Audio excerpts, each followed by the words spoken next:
generation ship sounds like hope, a giant spacecraft leaving the solar system, carrying thousands of people toward another star.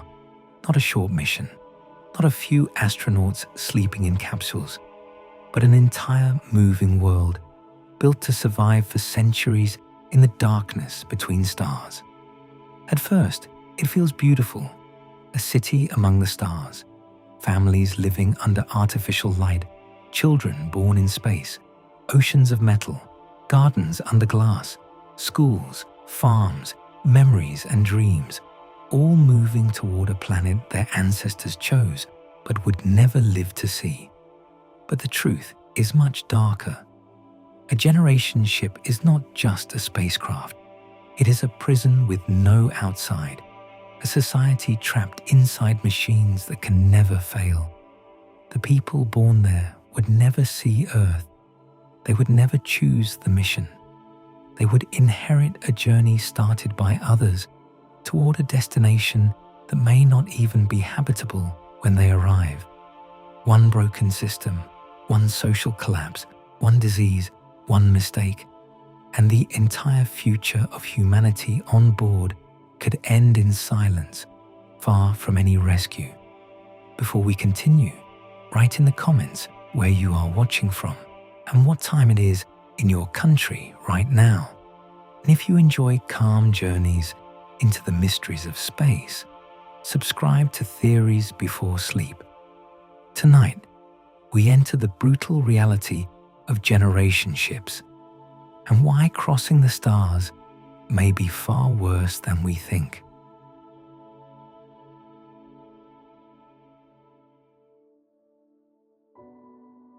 A generation ship begins with a dream that feels almost noble. Humanity looks up at the stars and realizes something both beautiful and terrifying. The planets of our own solar system are close compared with the rest of space, but even they are difficult to reach. Mars is already a challenge. Jupiter is far. Saturn is farther still. Neptune sits in the cold outer darkness, so distant that sunlight there is only a faint memory of what we know on Earth. And yet, beyond Neptune, beyond Pluto, beyond the frozen comets of the outer solar system, there are other stars, other suns, other worlds, perhaps other Earths. Somewhere around one of those stars, there may be a planet with oceans, clouds, mountains, and air. A place where human beings could one day walk under another sky. A place where life from Earth could continue long after Earth itself has changed. A second home, waiting across the darkness. But the distance is almost impossible to accept. The nearest star system to our Sun is Alpha Centauri, more than 4 light-years away. Light itself, the fastest thing in the universe, needs more than 4 years to cross that distance. A radio signal sent from Earth would take more than 4 years to arrive, and a reply would take more than 4 years to return. For light, it is a journey of years. For our spacecraft, it becomes a journey of centuries or thousands of years. This is the first brutal truth of interstellar travel. The stars are not just far away. They are far away in a way that breaks ordinary imagination. When we look at stars from Earth, they seem close together, scattered across a dark ceiling. A constellation can fit inside the shape of a hand held against the sky. Orion looks like a figure. The Pleiades look like a tiny cluster. Sirius looks close to Betelgeuse. The Milky Way looks like a soft river of light. But that is only because we see the sky flattened by distance. In reality, the stars are separated by abysses, vast oceans of almost nothing. If the Sun were reduced to the size of a small ball, the nearest star would still be many kilometers away. The space between stars is so empty that even calling it empty does not feel strong enough. It is colder, darker, and wider than almost any environment humans have ever faced. And into that darkness, some people imagine sending a generation ship, not a probe, not a robotic machine, not a spacecraft carrying a few astronauts for a short mission. A generation ship is different. It is a moving world, a vessel large enough to carry a human population for so long that the original crew would never reach the destination. They would live their lives inside the ship. Their children would be born inside it. Their grandchildren might never see Earth. Whole generations would pass between departure and arrival. The ship would not be a vehicle in the normal sense. It would be a society, a town, a city, a culture sealed inside metal. At first, this idea feels almost beautiful. A great ark leaving the solar system, carrying plants, animals, books, language, history, music, science, and human hope toward another star. It would be one of the most ambitious projects ever attempted. It would mean that humanity had chosen not to remain forever around one sun.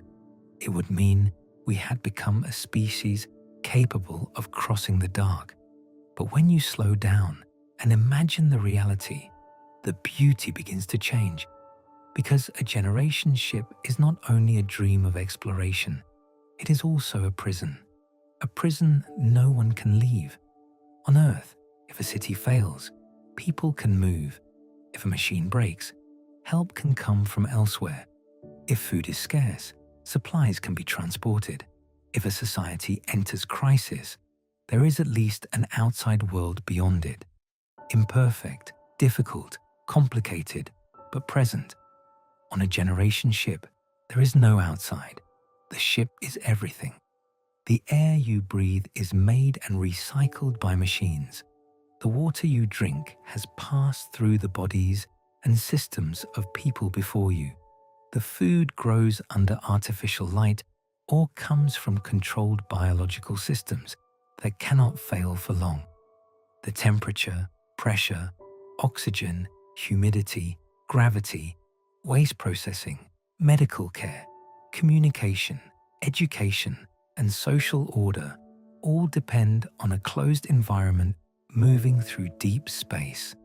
Outside the hull, there is vacuum, radiation, darkness, no rescue, no spare planet, no second atmosphere, no forest to walk into, no ocean to return to, only the ship.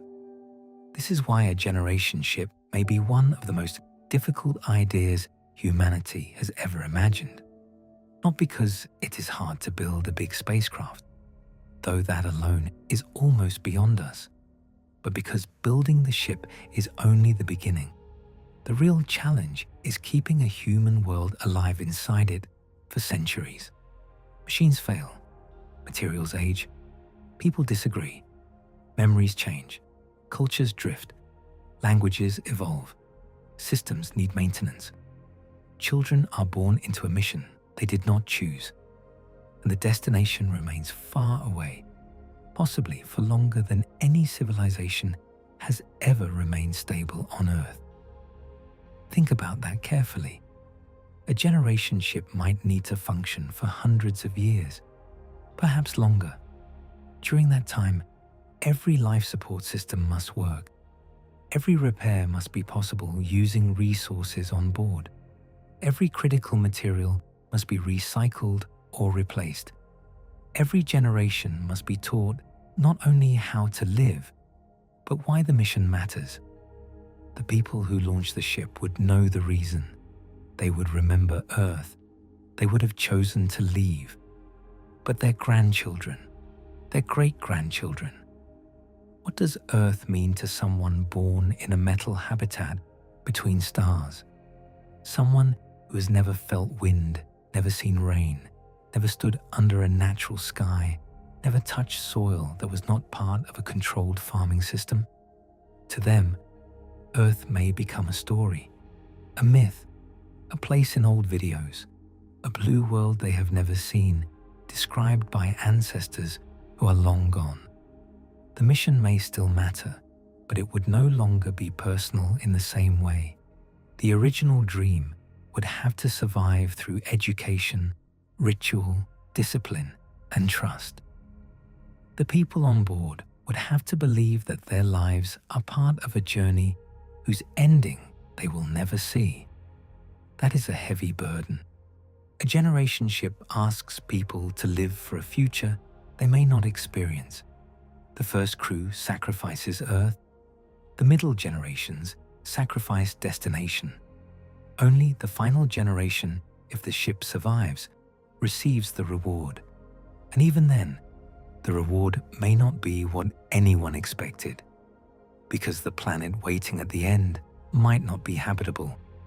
From Earth, before launch, scientists might study the target planet as carefully as possible. They might know its orbit, mass, atmosphere, temperature, and perhaps signs of water. But from light years away, certainty is limited.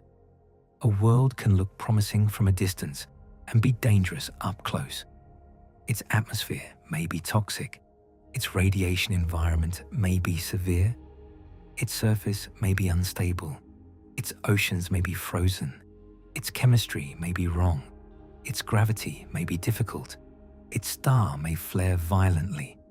Or life may already exist there, raising questions no one on board is prepared to answer. Imagine spending centuries inside a ship, passing the mission from generation to generation, only to arrive and discover that the destination cannot support you. That is one of the darkest possibilities. The ship would not simply arrive at a new home. It might arrive at another problem. And if the ship has no ability to continue elsewhere, if it has used too much fuel, if its systems are old, if its population is tired, if its ecology is fragile, then arrival could become more frightening than the journey. A generation ship must therefore be more than a ship. It must be a backup world. It must survive even if the destination fails. That means the ship must be able to support life indefinitely, or at least long enough to adapt, build orbital habitats, mine asteroids, terraform slowly, or search for another option. But every extra capability makes the ship larger, heavier, more complex, and harder to launch. The dream grows, the mass grows, the difficulty grows, and the stars remain far away. The energy required to send a large human habitat to another star is staggering. A small robotic probe is hard enough. A massive vessel carrying people, farms, water, shielding, reactors, spare parts, manufacturing systems, medical facilities, and genetic diversity is another category entirely. It would need propulsion far beyond ordinary rockets. Chemical rockets are not enough. They are powerful for launching from planets, but interstellar travel demands speeds that make normal spacecraft seem almost motionless. If a generation ship traveled too slowly, the journey might last tens of thousands of years. If it traveled faster, the energy required becomes enormous, and so does the danger. At a significant fraction of the speed of light, even tiny particles become threats. A grain of dust striking the ship at high speed could carry destructive energy. The interstellar medium is thin, but it is not perfectly empty. Over years and centuries, the ship would need protection from particles, radiation, micrometeoroids, and impacts that could damage the hull.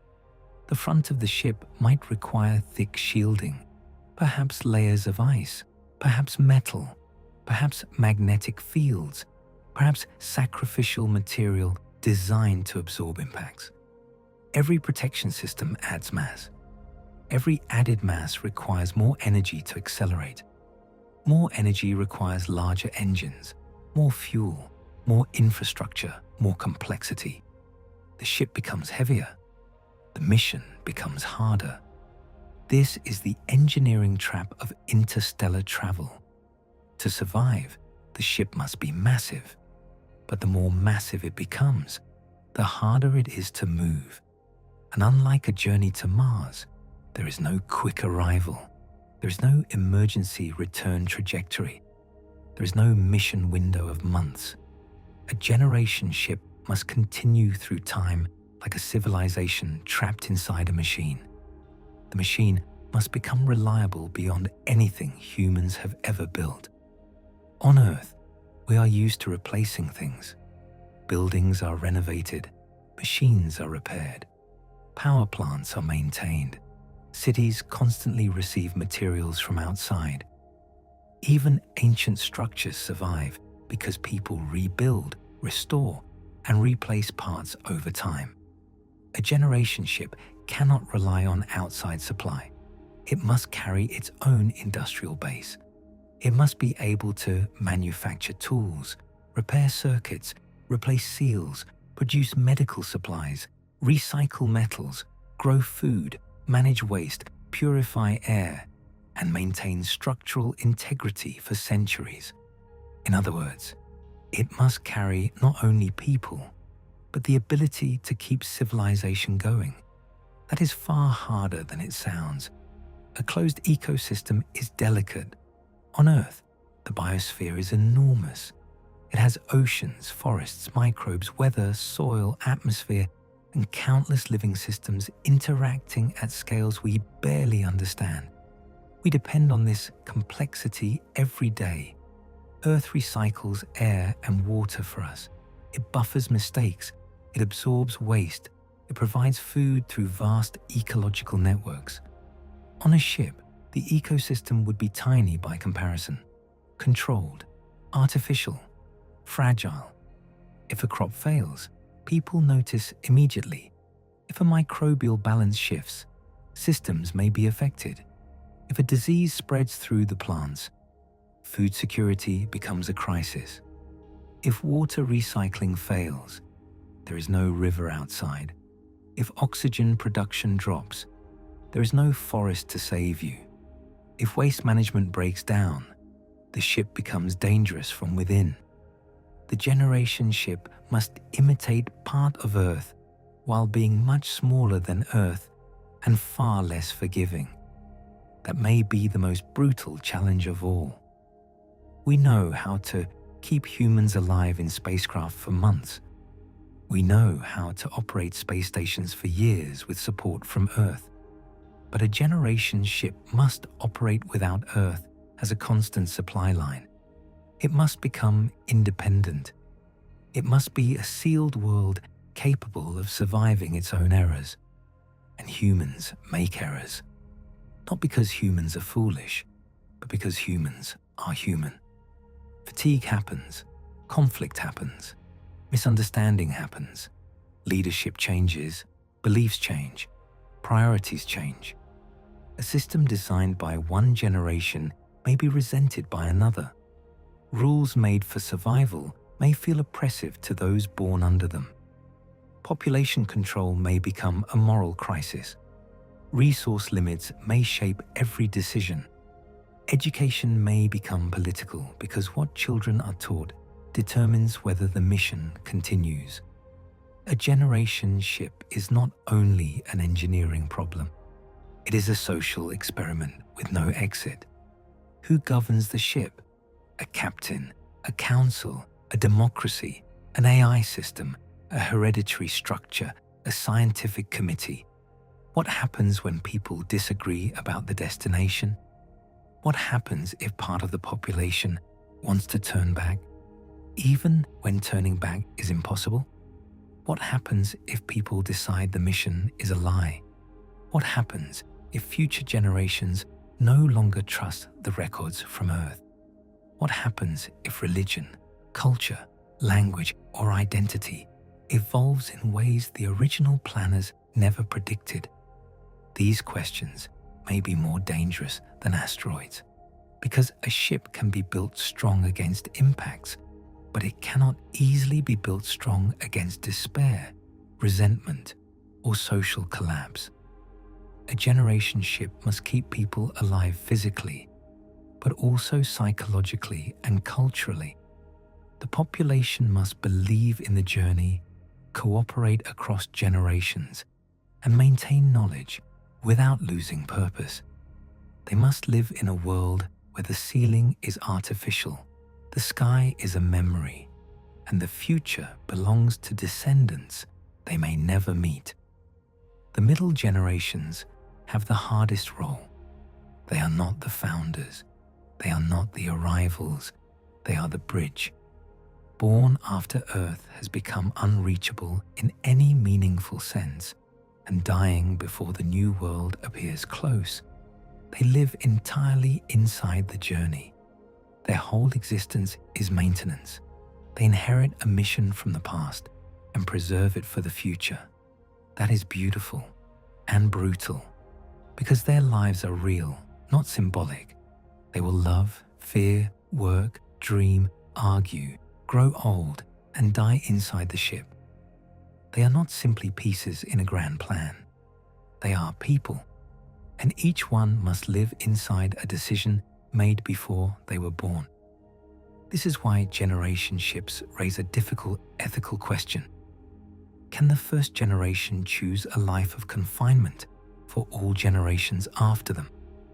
The children born on board cannot consent to the mission. They cannot choose Earth. They cannot choose a different society. They cannot step outside the ship.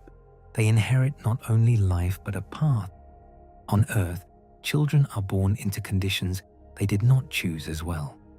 No one chooses their birthplace, language, family, era, or planet.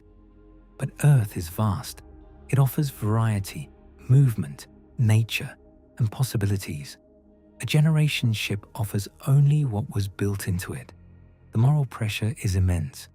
To justify such a mission, the ship would need to provide not just survival, but a meaningful life.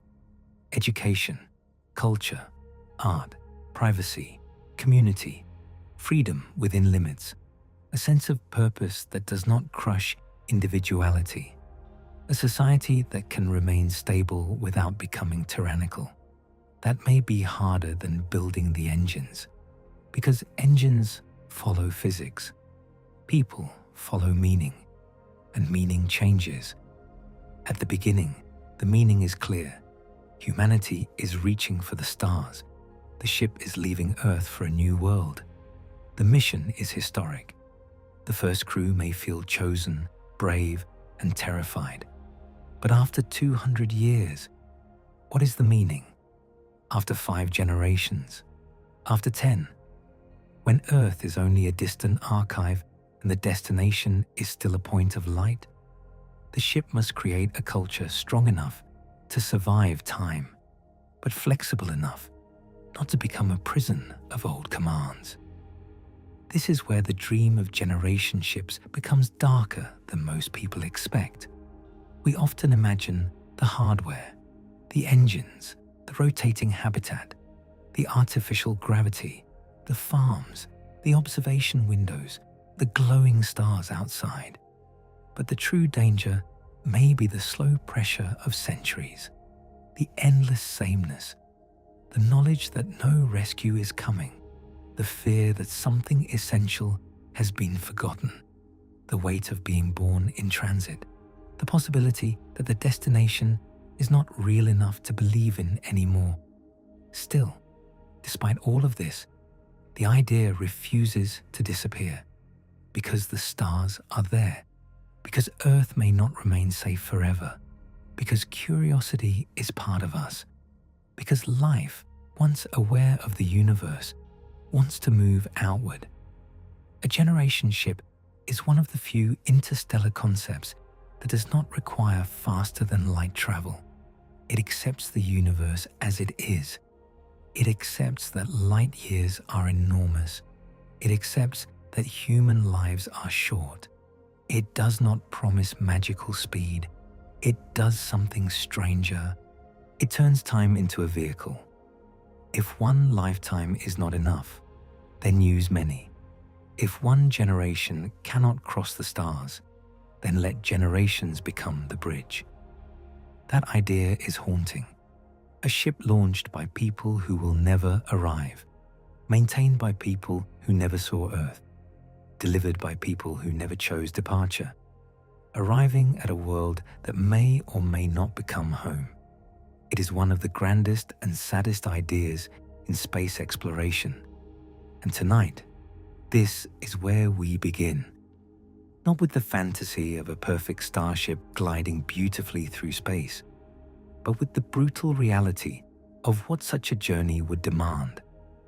A generation ship would require engineering that barely seems possible, a society stable for centuries, an ecosystem sealed against failure, and a population willing to live inside a mission larger than any single life.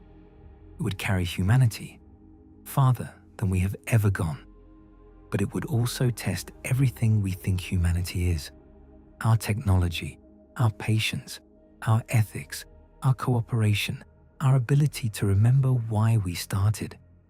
A generation ship is not only a way to reach another star, it is a question. Could human civilization survive when the entire universe outside the wall is empty darkness? Could we build a world small enough to move, but strong enough to last? Could we give future generations a mission without stealing their freedom? Could we cross the stars without losing ourselves along the way? That is the brutal reality. The journey to another star is not only a matter of distance, it is a matter of time, and time may be the most dangerous thing on board. The first generation ship will not be a spacecraft in the way we understand spacecraft today. It will not be like Apollo. It will not be like the International Space Station. It will not be like a crewed mission to Mars, where supplies can still be planned, messages can still arrive within minutes, and Earth remains a real place behind the mission. A generation ship would be something else entirely. It would be an artificial world, a sealed environment built to imitate the most important parts of Earth, while moving through a region of space where Earth can no longer help. Inside its walls, human beings would need air, water, food, gravity, warmth, light, medicine, waste recycling, education, work, culture, purpose, and hope. Outside its walls, there would be nothing useful: no atmosphere, no soil, no ocean, no sunlight strong enough to feel like home, no emergency landing site, no rescue ship waiting nearby, only interstellar darkness. This is why the most important system on a generation ship would not be the engine.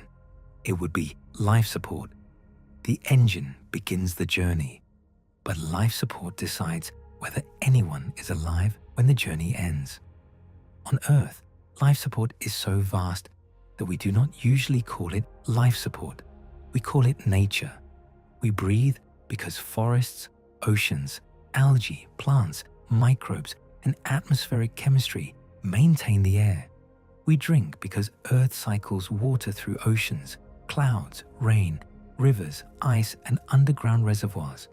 We eat because soil, sunlight, bacteria, insects, seasons, and climate make agriculture possible. Earth is the original life support system, and it is enormous. A generation ship would have to make a smaller version of that. Not a perfect copy. That would be impossible, but a controlled system that can keep humans alive for centuries without collapsing. The ship would need to recycle air so carefully that oxygen never runs out and carbon dioxide never builds to dangerous levels. It would need to recycle water so completely that almost nothing is wasted. It would need to turn human waste back into usable nutrients. It would need to grow food without natural soil, natural weather, natural sunlight, or natural ecosystems. In simple science fiction, this often looks easy. Rows of green plants under artificial lights, clean water flowing through pipes, people eating fresh food in bright rotating gardens. But the real version would be far more fragile. A closed ecosystem is not just a machine. It is a balance, and balances can fail. If the oxygen cycle fails, people cannot breathe. If the water purification system fails, people cannot drink. If the crops fail, the food supply begins to shrink. If disease spreads through the plants, the entire population is at risk. If the microbes in the recycling system change in the wrong way, waste processing can break down. If humidity, temperature, light, or nutrients drift out of range, the agricultural system suffers. On Earth, a failed harvest can be replaced by imports from somewhere else. A drought in one country can be answered by food grown in another. Water systems can be repaired with materials from factories. Air is not something humans usually have to produce manually. But on a generation ship, every failure is trapped inside the same walls as the people. There is no outside farm, no outside river, no outside atmosphere, no second biosphere waiting beyond the hull. The ship must become enough of Earth to keep Earth life alive, and that may be harder than building the ship itself. The first problem is air. Humans need oxygen, but oxygen is not enough by itself. The air must contain the right pressure, the right mixture of gases, the right humidity, and the right balance of carbon dioxide. Too little oxygen, and the crew cannot function. Too much carbon dioxide, and thinking becomes difficult, then dangerous. Too much humidity, and mold becomes a problem. Too little, and health suffers.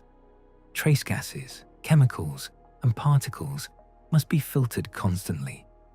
A generation ship would need to breathe, not like an animal, but like a world. Plants could help, algae could help, machines could help. Chemical scrubbers could remove carbon dioxide. Electrolysis could produce oxygen from water. But all of these systems require energy, maintenance, replacement parts, sensors, and oversight. For a few months, we can keep astronauts alive with equipment and supplies. For centuries, the equipment becomes civilization. Someone must understand it. Someone must repair it.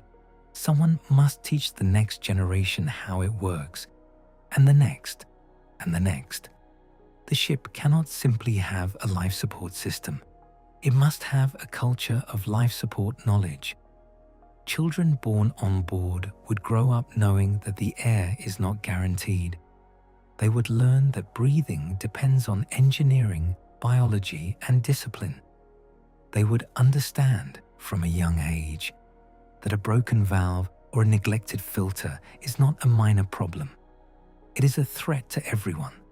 This changes the psychology of daily life. On Earth, air is invisible freedom. On a generation ship, air is a shared responsibility. Then comes water.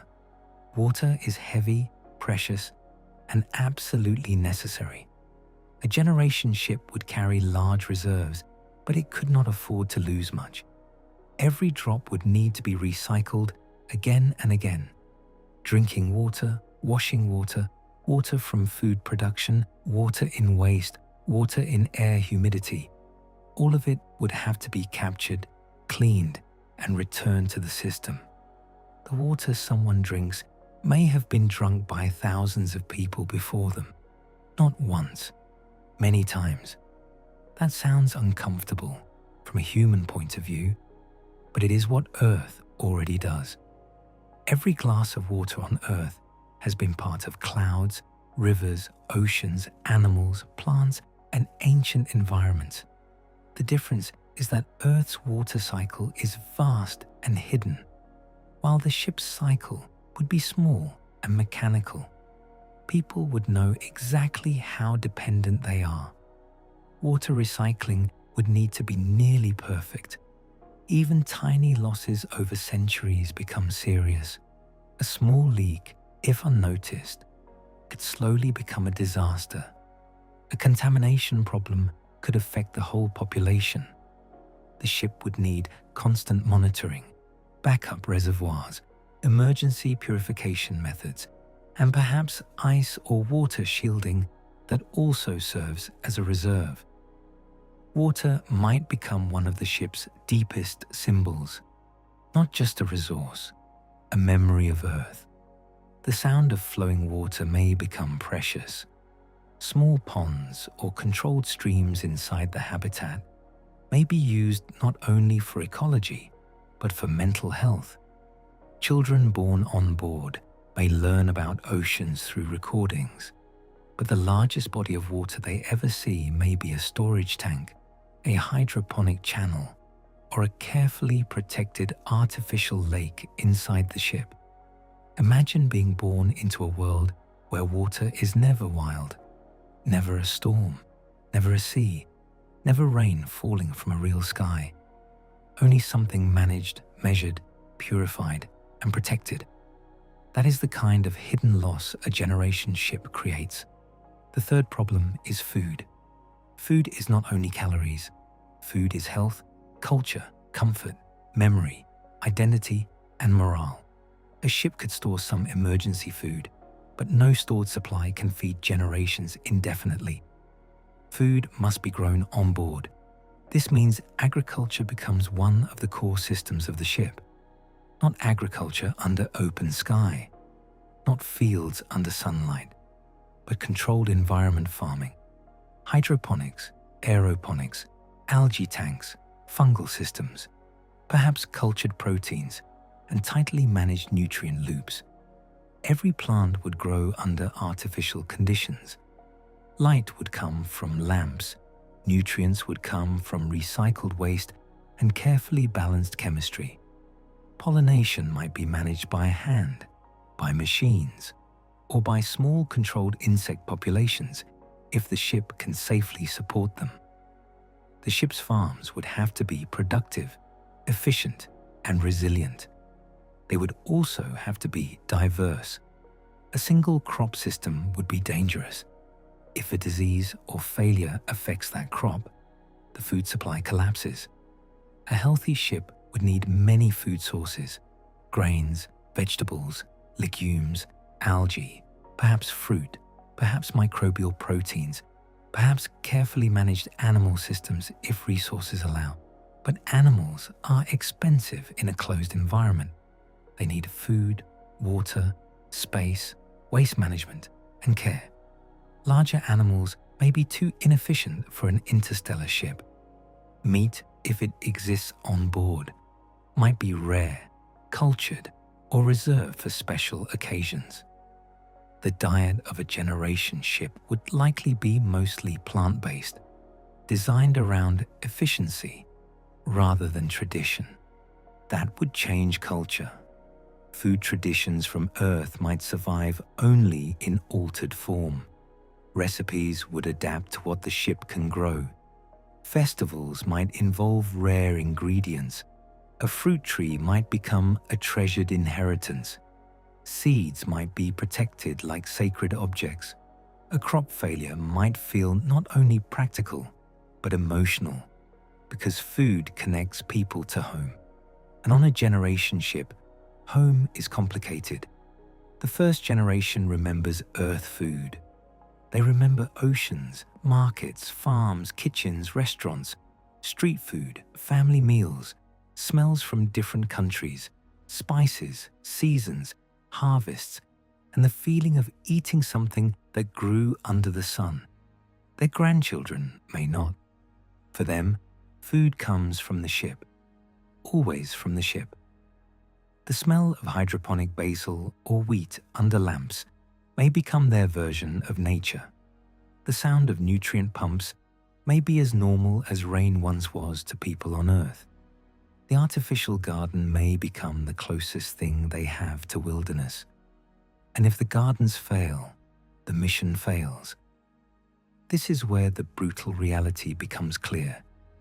A generation ship cannot separate engineering from biology. It cannot separate food from psychology. It cannot separate air from education. Everything connects. A problem in the water system affects the plants. A problem in the plants affects oxygen and food. A problem in the energy system affects light, heat, farming, recycling, and medicine. A problem in the social system affects whether people maintain the machines properly. A problem in education affects whether the next generation knows how to survive. The ship is not a collection of parts. It is one living system, and every living system is vulnerable. On Earth, ecosystems recover because they are large, diverse, and ancient. A forest can burn and regrow. A lake can change and adapt. A species can move. Microbes can rebalance soil. Weather can carry seeds. Rivers can bring minerals.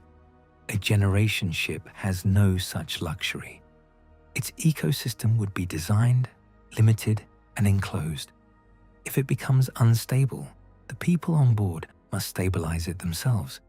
That means the ship needs redundancy, not one oxygen system, but several, not one water loop, but backups, not one crop, but many, not one medical supply chain, but ways to produce medicines on board, not one power source, but layered safety, not one knowledge archive, but living education and practical training. Redundancy keeps the ship alive, but redundancy adds mass. Mass makes the ship harder to accelerate. Again, the same problem returns. Survival requires more systems, more materials, more backups, more people, more space, more energy. But every increase makes the mission harder. A generation ship is a negotiation between what is ideal and what can actually move between stars. Make it too small, and the society becomes fragile. Make it too large, and the energy cost becomes nearly impossible. Make the population too small, and genetic diversity, labor, and social resilience suffer.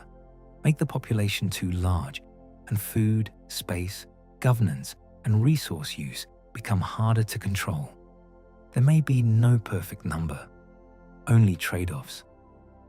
Population is one of the most uncomfortable questions. How many people does a generation ship need? Enough to maintain genetic health across centuries. Enough to provide a wide range of skills. Enough to avoid complete social collapse if some people die or systems fail. Enough for culture to remain dynamic, but not so many that the ship cannot feed them, and the population cannot grow freely. On Earth, population growth is already complex. On a ship, it becomes existential. Too many births could overwhelm food and life support. Too few could lead to decline. Reproduction becomes tied to survival planning. That means the most personal human decisions may become part of ship policy. This is one of the darkest ethical problems. Who decides how many children can be born? The parents, the community, the mission planners, a governing council, a computer model, an artificial intelligence. What happens if someone refuses the rules? What happens if the ship needs more children, but people do not want them? What happens if people want children, but the ship cannot support them? On Earth, these questions are already sensitive. In a sealed spacecraft, they become impossible to avoid. The ship must manage population, but it must also preserve human dignity. A society that becomes too controlling may survive physically while losing the very humanity it was meant to carry. A society that becomes too free without regard for resources may collapse. Between those extremes, the generation ship must find a balance and maintain it for centuries. This is where the mission becomes less like space exploration and more like the design of a civilization. A generation ship must have laws, education, conflict resolution, medical care, mental health systems, cultural memory, leadership transitions, emergency procedures, resource ethics, and a shared story strong enough to survive time. Because no system lasts if people stop believing in it. Imagine the first century of the voyage. The departure is still remembered. Some people on board were born on Earth. They remember the launch, the oceans, the sky, the final view of the sun growing smaller behind them. They tell stories to children. They describe rain, mountains, cities, animals, and the smell of open air. Earth is still alive in memory. The second century is different. No one remembers Earth personally. All memories are inherited. Videos, books, recordings, simulations, stories, lessons. Earth becomes less like a home and more like an origin myth. By the 3rd or 4th century, the ship's culture may no longer think like Earth culture at all. Words may shift, traditions may change, the mission may become sacred or hated or ordinary. The destination may become a promise, a burden, or a political argument. The life support systems may still work, but will the meaning still work? That may decide everything. A ship can fail because of a broken reactor. It can also fail because people no longer agree on what the ship is for. Some may believe the mission must continue at all costs. Others may believe the people on board have the right to change course, slow down, or abandon the destination if possible. Some may believe the original planners were heroes. Others may believe they were criminals who imprisoned generations. Some may treat Earth as sacred. Others may see Earth as irrelevant. Some may want strict order. Others may demand freedom. These conflicts are not imaginary. They are almost inevitable if human beings live together long enough under pressure. The ship must be designed to survive disagreement. That means it cannot rely on perfect harmony. Perfect harmony does not exist.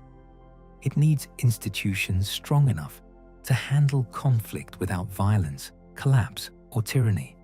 It needs transparency, trust, education, and a way for people to feel ownership over a mission they did not choose. That is not an engineering problem. It is a human problem, and human problems are often harder. Then there is the problem of knowledge. A generation ship cannot afford to forget how it works.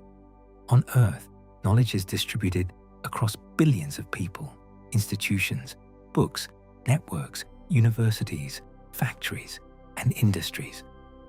No single person understands all of civilization. We survive because knowledge is shared across society. On a generation ship, the knowledge base must be preserved inside a small population. That means education becomes survival infrastructure. Children cannot simply learn what interests them. They must learn what the ship needs. Engineering, medicine, agriculture, ecology, computer systems, materials science, navigation, psychology, governance, and emergency repair may all be essential. But forcing every generation into necessary roles creates another ethical tension. What if someone wants to be an artist, but the ship needs engineers? What if someone wants a quiet life, but the ship needs them in hydroponics? What if talent does not match necessity? A generation ship must preserve freedom while also making sure the essential jobs are done. Too much freedom, and the ship may lack critical skills.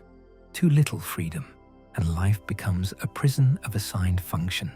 Again, balance. Always balance. Even art becomes important. At first, art may seem optional compared with air and water. But over centuries, art may be one of the things that keeps the society alive. Music, stories, rituals, visual design, theatre, games, simulated landscapes, and shared memory could help people endure confinement. A ship without beauty may survive mechanically, but decay emotionally. Humans need meaning as much as maintenance. A generation ship that feeds the body but starves the mind may not last, so the ship must carry culture, not as decoration, as life support. This is the part most simple visions forget. The generation ship is not only transporting DNA, it is transporting human experience. If it arrives with people who are alive but broken, isolated, culturally empty, or socially unstable, the mission has not truly succeeded. The goal is not only survival, the goal is continuity, a living human future. And that requires more than oxygen. It requires hope. Hope may become the most fragile resource on board. In the early years, hope comes from departure. In the final years, hope comes from arrival. But in the middle, hope has no visible proof. The destination is still a distant star. Earth is gone behind them. The ship is all there is. How does a society keep hope alive for people who will never see the beginning or the end? Perhaps through education, perhaps through ritual, perhaps through windows or observatories where the destination star slowly grows brighter across generations, perhaps through a culture that honors the bridged generations as the most important people of all, not forgotten passengers, not trapped descendants, but guardians of a future. That may be the only way the middle generations survive emotionally. They must believe their lives matter, even if they never arrive. And they do matter. Without them, the ship fails. Without them, the final generation never exists. Without them, the dream dies between stars. The brutal reality of generation ships is that the people who matter most may be the ones history remembers least.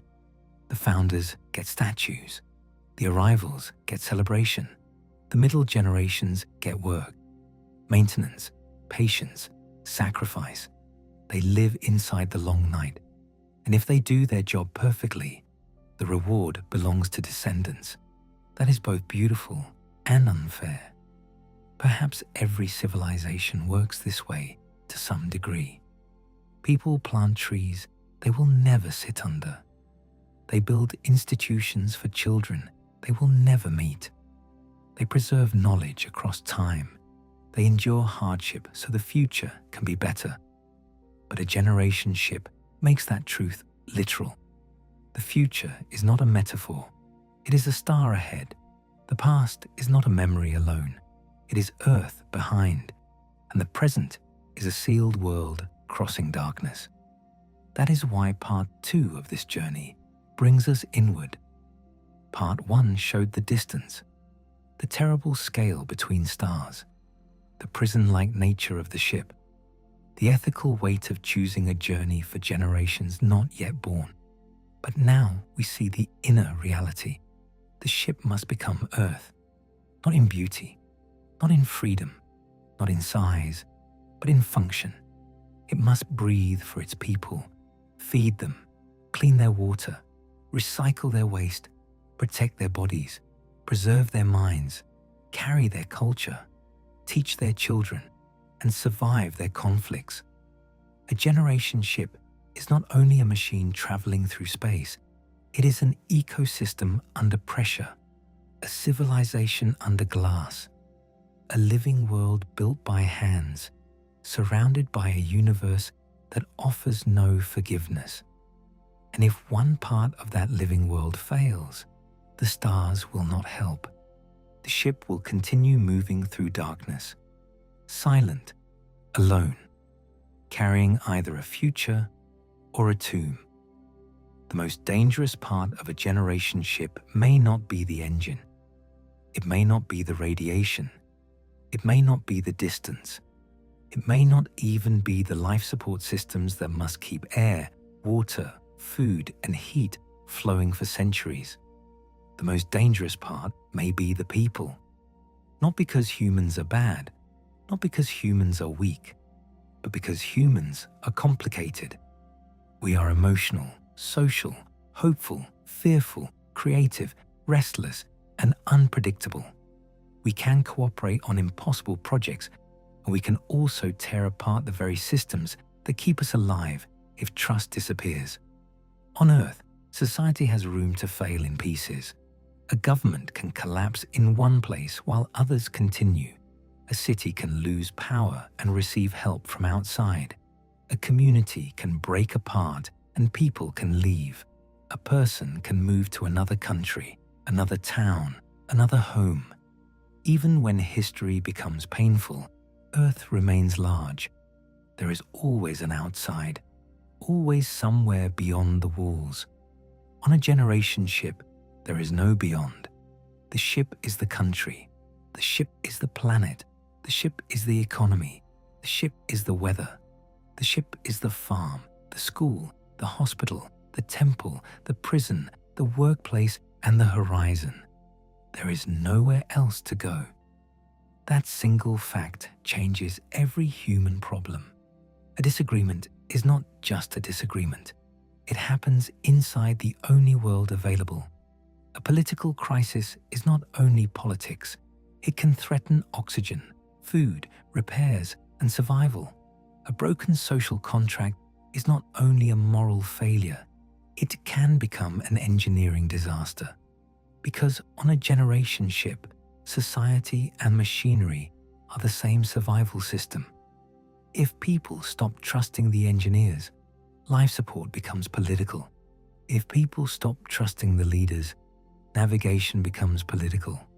If people stop trusting the mission, every sacrifice becomes suspicious. If people stop trusting each other, the ship becomes dangerous from within. This is where the beautiful dream becomes darker. A generation ship cannot be run like a normal spacecraft forever. The first crew may accept a strict chain of command because they remember the launch.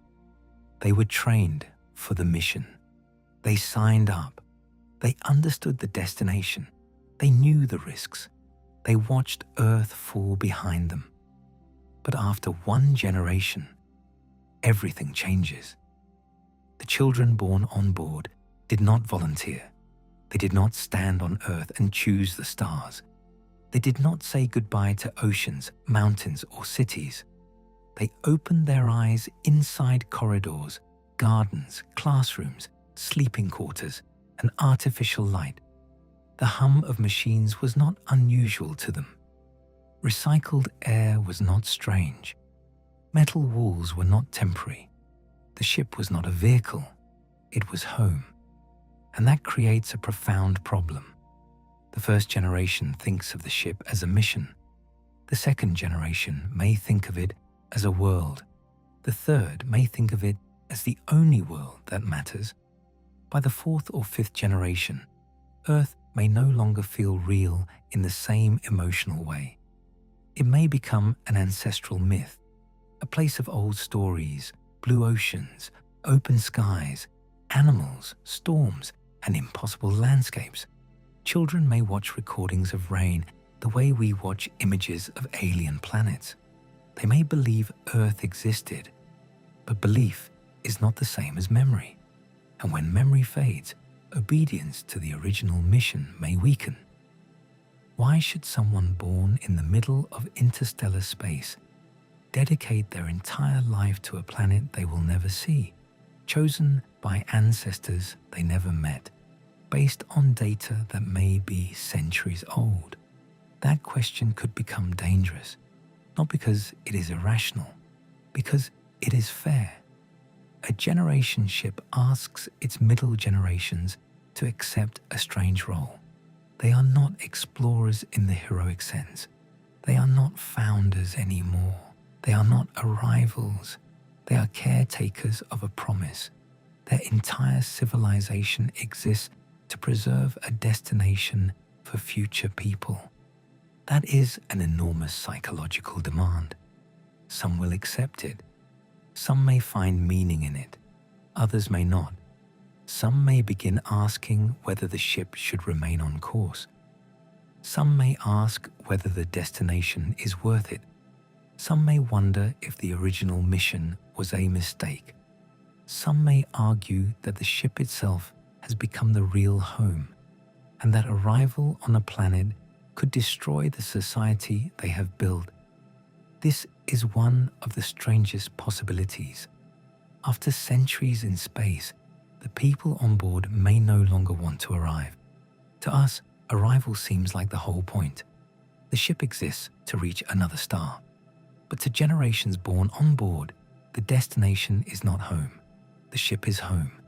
Its routines, languages, beliefs, spaces, gardens, laws, and relationships may become their entire identity. A planet may seem frightening, too open, too uncontrolled, too unknown. A sky may feel like exposure. A natural environment may feel unsafe. Gravity may feel wrong. Weather may feel chaotic. The final generation may arrive at a world their ancestors dreamed of and feel no desire to leave the ship. That would be one of the deepest ironies in human exploration. The first generation sacrifices Earth to reach another world. The final generation may sacrifice another world to keep the ship. This is why a generation ship cannot simply preserve bodies. It must preserve purpose. But preserving purpose for centuries without turning it into oppression may be almost impossible. If the mission becomes too sacred, questioning it becomes forbidden. If questioning is forbidden, the society may become authoritarian. If the society becomes authoritarian, resentment grows. If resentment grows, rebellion becomes possible. But if the mission becomes too flexible, the ship may lose direction. If everyone can vote to abandon the plan at any time, then the destination may never be reached. If every generation redefines the mission completely, then the original purpose dissolves.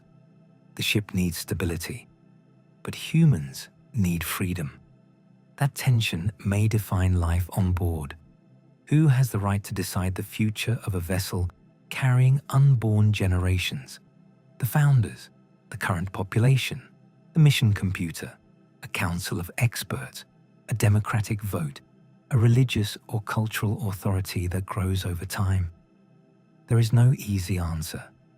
A pure democracy sounds fair, but it may not protect long-term survival if people vote for comfort over maintenance or short-term freedom over resource limits. A technocracy sounds efficient, but it may become cold, controlling, and disconnected from ordinary life. A captaincy may work in crisis, but not across centuries. An artificial intelligence may be rational, but who decides its values? And what happens if people no longer trust it? The political design of a generation ship may be as important as the propulsion system, and much harder to test. You can test an engine, you can test a reactor, you can test a water filter, but how do you test a society for 500 years before launch? You cannot, not fully. You can simulate, you can study isolated communities, you can learn from submarines, Antarctic stations, space stations, and long-term missions. But none of those are the same. On a submarine, the crew knows Earth surrounds them. In Antarctica, the sky is real and rescue exists, even if difficult. On a space station, Earth is visible below. On a generation ship, Earth becomes a point, then a memory, then a story. Isolation changes over time. At first, the distance from Earth may be painful. Later, it may become normal. Later still, Earth may become almost irrelevant to daily identity. The ship's society will evolve. It may develop accents, customs, myths, ceremonies, fears, and taboos no one on Earth predicted. Perhaps there will be a yearly remembrance of departure. Perhaps children will be shown the last images of Earth as part of their education. Perhaps the destination star will become sacred, a point of hope in the observation decks.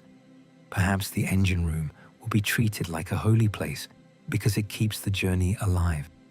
Or perhaps the opposite will happen. Perhaps people will resent the old mission.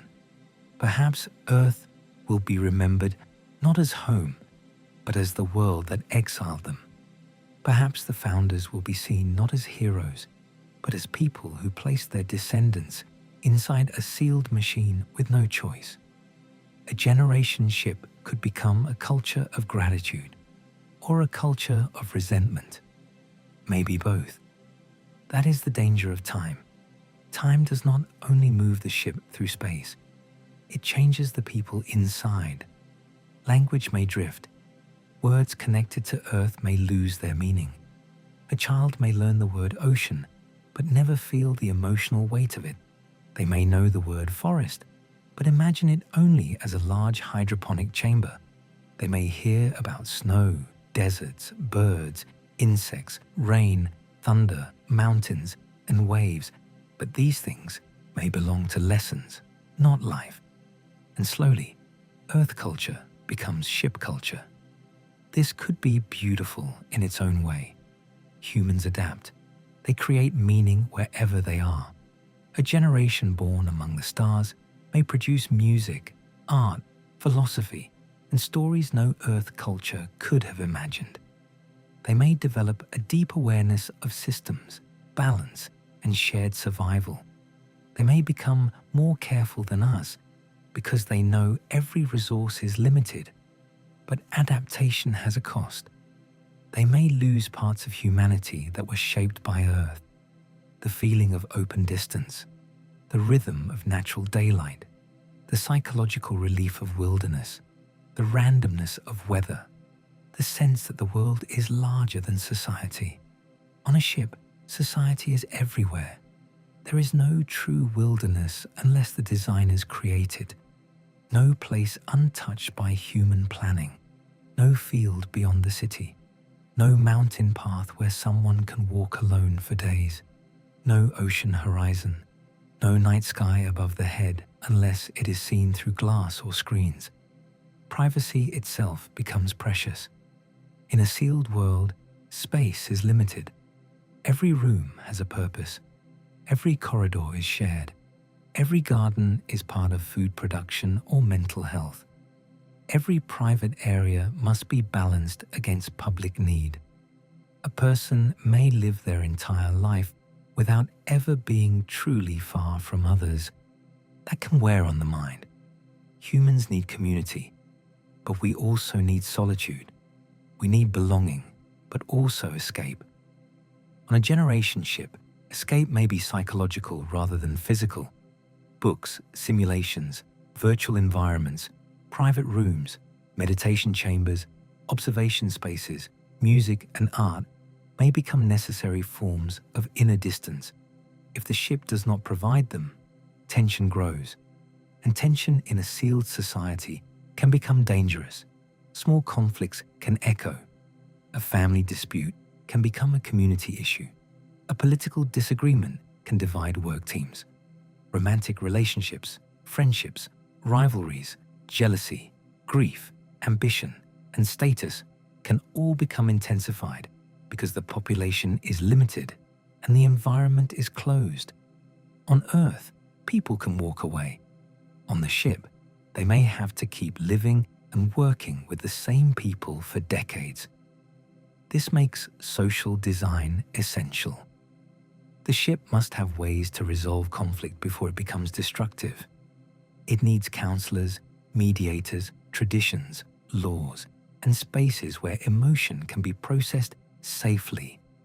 It needs a culture that teaches cooperation not as a nice idea, but as survival. Because on a generation ship, hatred is not just personal, it is hazardous. So is inequality. If some people control the ship's key systems, they may become a ruling class. Engineers, reactor specialists, navigators, medical teams, or life support technicians may hold enormous power because everyone depends on their knowledge. That power could be handled responsibly, or it could harden into hierarchy. Over generations, roles could become inherited. Children of engineers become engineers. Children of farmers become farmers. Children of leaders become leaders. At first, this may seem practical. Skills are passed down. Knowledge remains stable. But over time, it could become a caste system. People born into certain families may be expected to serve certain functions. Social mobility may shrink. Resentment may grow between those who maintain critical systems and those who feel excluded from power. The ship must avoid becoming a machine that sorts human beings into permanent roles. But it must also ensure that critical skills never disappear. Again, balance. Always balance. Education becomes the heart of that balance.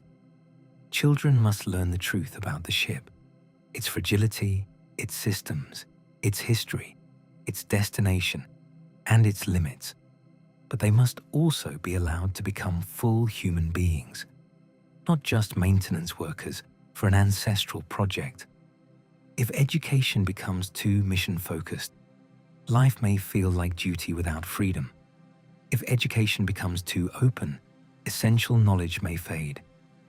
If history is softened too much, people may not understand the sacrifices that made the mission possible. If history is told too harshly, they may hate the mission.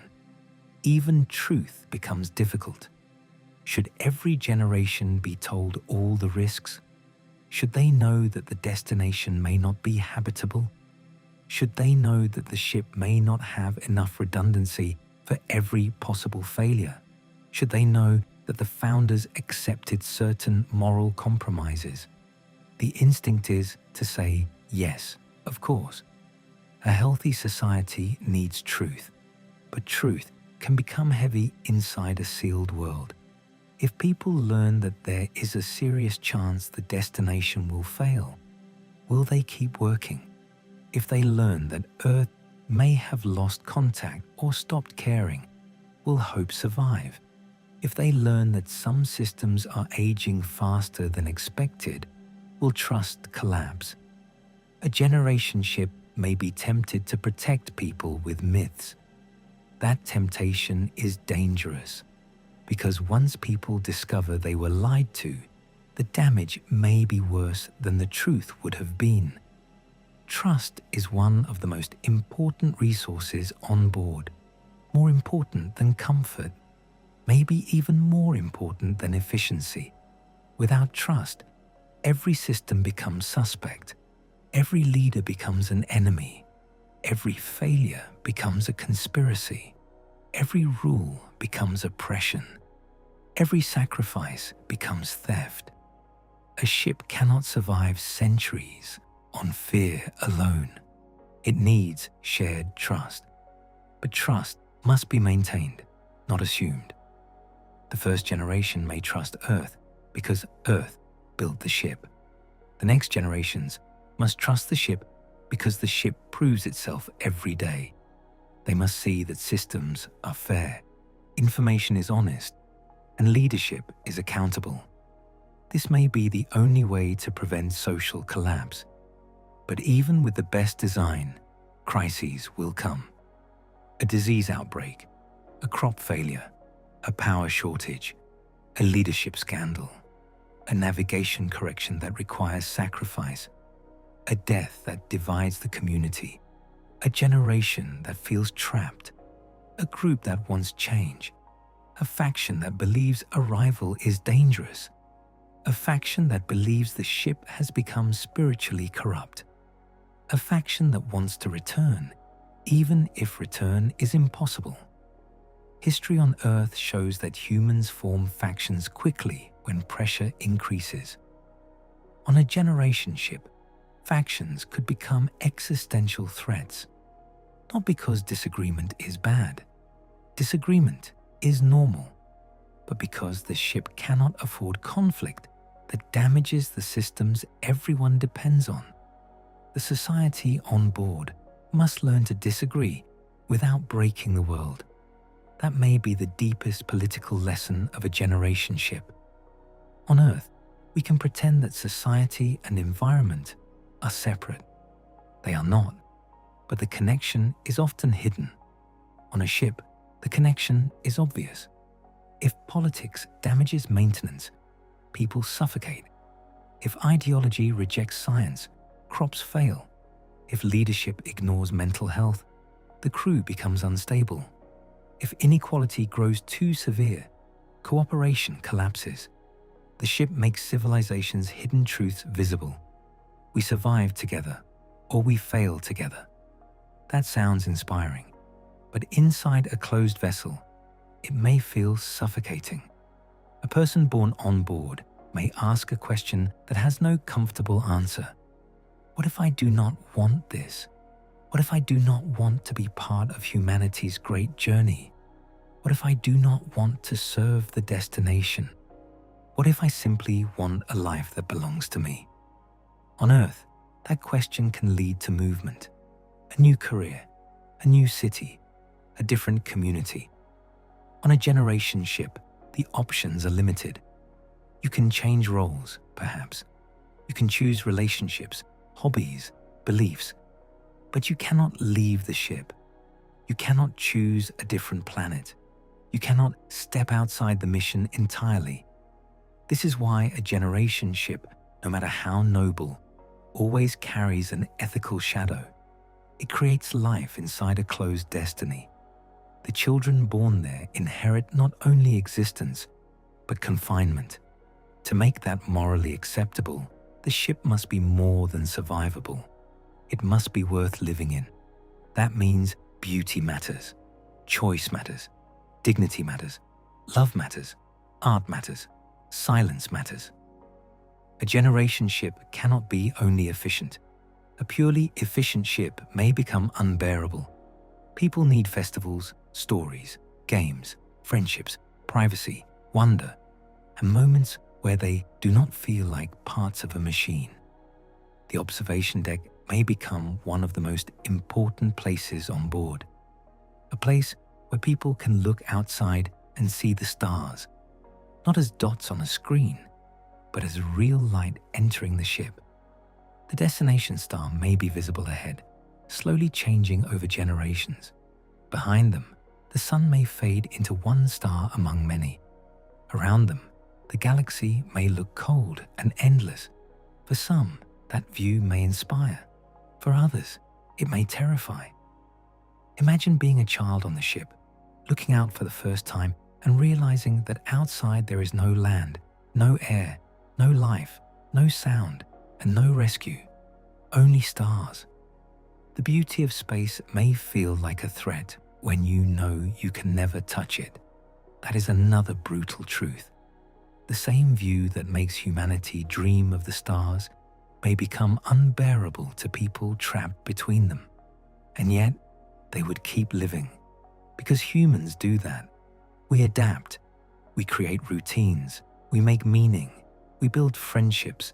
We celebrate births. We mourn losses. We argue, forgive, work, laugh, study, and continue. Even in confinement, people create worlds.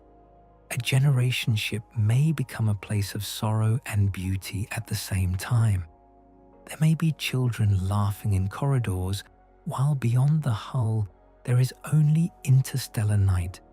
There may be songs written about Earth by people who never saw it. There may be gardens loved more deeply than any field on Earth, because they are the only green things in existence for those people. There may be weddings under artificial stars. There may be elders telling stories of the launch they did not witness, passed down through generations until memory becomes legend. Life would not stop being life, even in a machine, even between stars. That is what makes the idea so powerful. The brutal reality is not that generation ships would be hopeless. It is that hope would have to survive inside conditions no human society has ever endured. A generation ship is not only a test of technology, it is a test of whether human meaning can survive without Earth? Can a society remain human without a natural world? Can freedom exist inside a mission that cannot be abandoned? Can truth survive when hope is fragile? Can children inherit a journey without becoming prisoners of it? Can culture remain alive when every resource is measured? Can people keep loving the future when the future belongs to someone else? These are not side questions. They are central. Because even if the engines work, even if the life support works, even if the ship avoids dust and radiation and mechanical failure, the mission can still fail if the society inside loses itself. Part 3 of the brutal reality is this. The ship must carry humanity, not only humans. It must preserve more than bodies. It must preserve trust, purpose, dignity, memory, curiosity, compassion, and the ability to change without destroying the mission. That may be the hardest cargo ever launched. Harder than fuel, harder than water, harder than metal. A generation ship can cross light years only if the people inside can cross centuries together. And centuries are long enough for every dream to be tested. Long enough for founders to become myths. Long enough for obedience to become resentment. Long enough for hope to become ritual. Long enough for mistakes to become traditions. Long enough for a ship built as a vehicle to become a world. And once the ship becomes a world, the mission changes forever. Because then the question is no longer only whether humanity can reach another star. The question becomes whether a society born in darkness can remain worthy of the world it hopes to find. By the time a generation ship is halfway to another star, Earth may already feel like a legend. Not because Earth is gone, not necessarily. Radio messages may still arrive from home for many years, perhaps for centuries, depending on the distance and the mission. Archives will still contain images of oceans, forests, cities, clouds, animals, deserts, storms, and human faces from the world the ship left behind. But distance changes everything. At first, Earth is a home behind them. Then it becomes a bright star behind them, then a faint point, then a direction, then a memory carried in data, language, ritual, and story. And somewhere in the middle of the journey, the ship becomes more real than the planet that built it. This is where the brutal reality becomes almost impossible to imagine. The generation ship is not simply traveling through space. It is aging. Every day, every year, every century, the ship gets older. Its hull is struck by particles. Its systems heat and cool. Its seals flex. Its cables degrade. Its software is patched, replaced, reinterpreted. Its farms are replanted. Its water is recycled again and again. Its people are born, grow old, and die, all while the ship continues forward into a darkness that gives nothing back. On Earth, we think of machines as temporary. A car lasts years. A plane lasts decades. A building may last centuries if maintained. But a generation ship must survive longer than almost any machine humans have ever built, while also carrying the only people capable of repairing it. That is the fourth brutal truth. The ship is not only a home, it is a home that is slowly wearing out, and it must be repaired forever. The outside environment is not empty in the simple sense. Interstellar space is far emptier than anything around Earth, but it is not truly nothing. There are atoms, dust grains, cosmic rays, magnetic fields, and particles scattered between the stars. The ship will move through this thin darkness for generations. At low speeds, the journey takes too long. At high speeds, the darkness becomes dangerous. A tiny dust grain, almost meaningless at normal speeds, can become a bullet if the ship is moving fast enough. A particle the size of a grain of sand could strike with enormous energy. Even microscopic impacts, repeated over decades and centuries, could slowly damage the forward shield. So the generation ship must travel protected. The front of the vessel may need to carry thick layers of shielding. Ice, metal, composite materials, perhaps magnetic fields, perhaps clouds of protective particles projected ahead of the ship. It may need sacrificial layers that can be replaced or rotated. It may need radar or laser systems to detect larger objects far ahead and adjust course before collision. But even detection is difficult. At interstellar speeds, reaction time becomes precious. The ship cannot dodge every dust particle. It cannot avoid every atom. It must be designed to endure constant erosion by the space between stars. The front shield may become one of the most important places on the ship, a silent wall between civilization and extinction. Behind it, children learn, gardens grow, people sleep, arguments happen, music plays, and life continues. Ahead of it, invisible particles strike the ship year after year. The passengers may rarely think about it, but every breath depends on that shield. Radiation is another enemy. Far from Earth, there is no magnetic field like the one that protects our planet, no thick atmosphere, no global shield. The ship itself must protect its people from cosmic rays, high-energy particles from deep space, and radiation produced by its own power systems. Water may be used as shielding. Fuel may be arranged around living areas. The most protected parts of the ship may be buried deep inside, surrounded by storage tanks, machinery, and structural layers. This creates a strange architecture.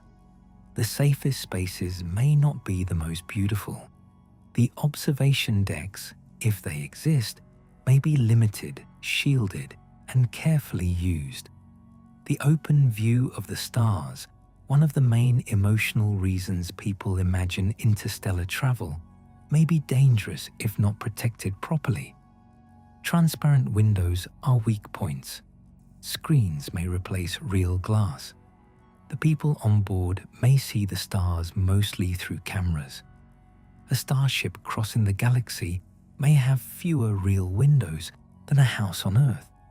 The passengers may be surrounded by the universe and yet separated from it completely. That is one of the loneliest ideas. They are traveling between stars, but they cannot touch space. They cannot breathe it. They cannot step into it. They cannot open a hatch and feel wonder. Outside is not adventure. Outside is death. Every beautiful view must be filtered through shielding, screens, and caution. The ship must also create gravity or something like it. Humans evolved under Earth's gravity. Our bones, muscles, hearts, balance systems, and development are shaped by it. Long-term weightlessness causes health problems. A generation ship cannot allow its population to spend centuries in zero gravity unless it has solved those biological effects completely. The most likely solution is rotation. A huge rotating habitat, perhaps shaped like a cylinder or a ring, spinning slowly to create artificial gravity through centrifugal force. Inside, people could walk on the inner surface, feeling a downward pull. Farms could grow. Water could flow. Children could develop with something closer to normal gravity. But rotation brings its own problems. The ship must be huge enough that the spin does not cause severe discomfort. If the radius is too small, people may experience strange effects when they move, turn their heads, or climb between levels.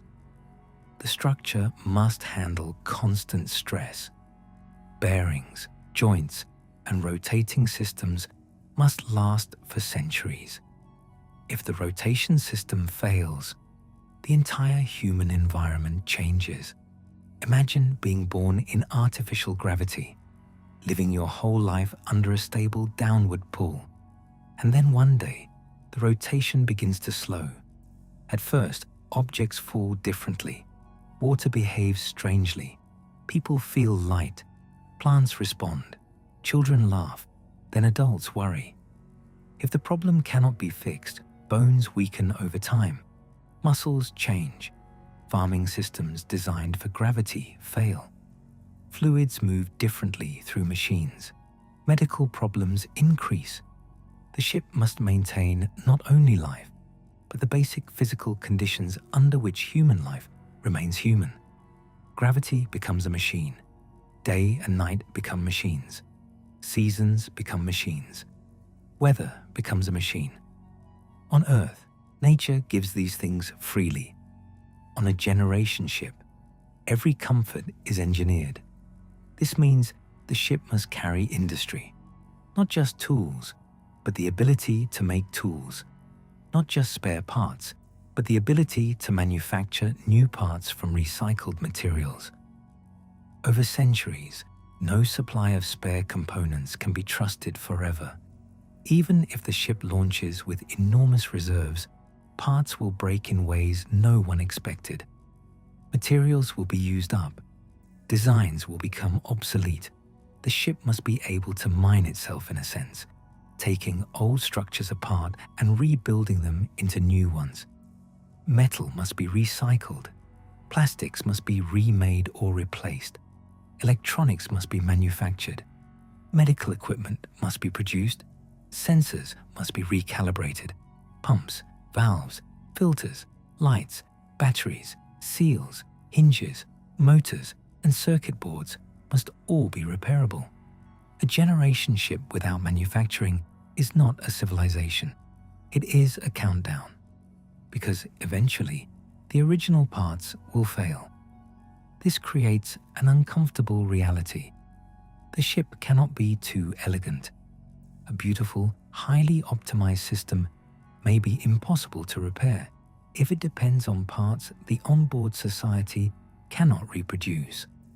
The best generation ship may need to be rugged, modular, understandable, and designed for people centuries later to maintain with limited resources. Simplicity becomes survival, but the ship also needs advanced technology, advanced propulsion, advanced shielding, advanced recycling, advanced medicine, advanced computation, advanced agriculture, advanced navigation.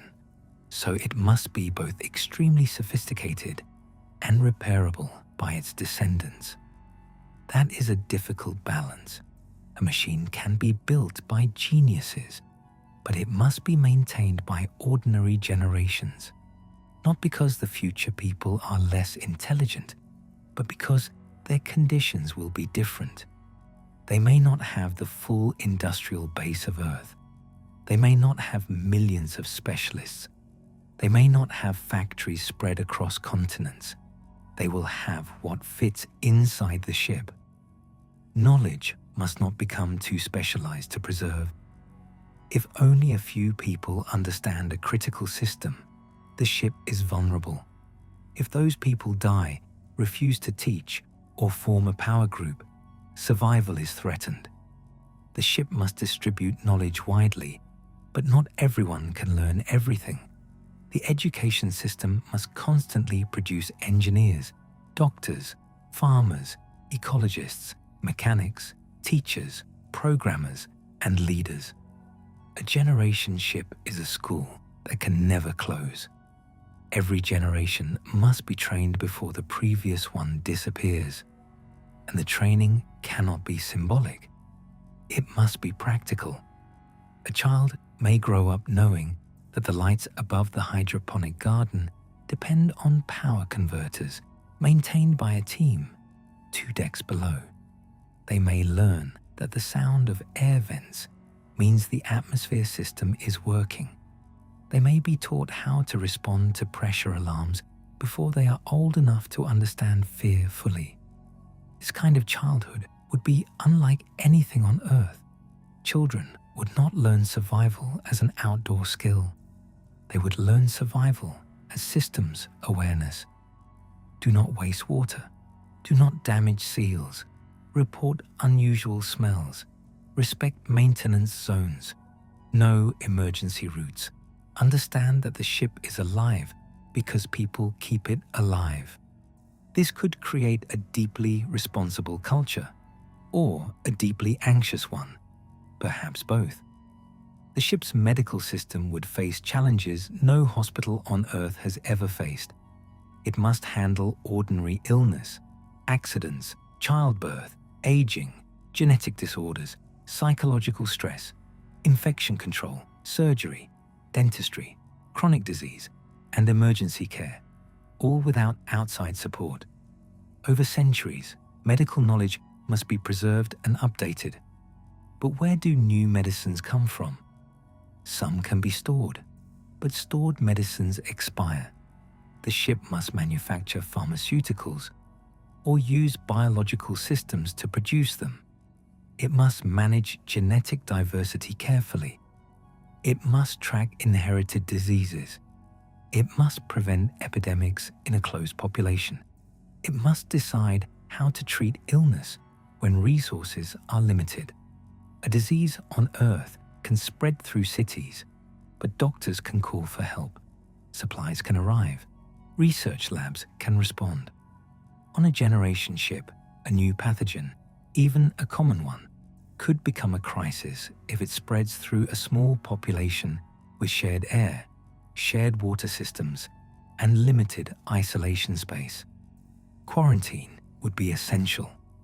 But quarantine inside a sealed society has emotional consequences. If someone is isolated, everyone knows. Fear travels quickly in closed worlds. Rumors may spread faster than disease. Trust in medical leadership becomes vital. The ship must prevent biological collapse without becoming a place of constant fear. Then there is reproduction. Over a journey lasting centuries, birth is not optional. New generations must replace old ones. But pregnancy, childbirth, and childhood in space are not fully understood. Humans have never raised generations beyond Earth.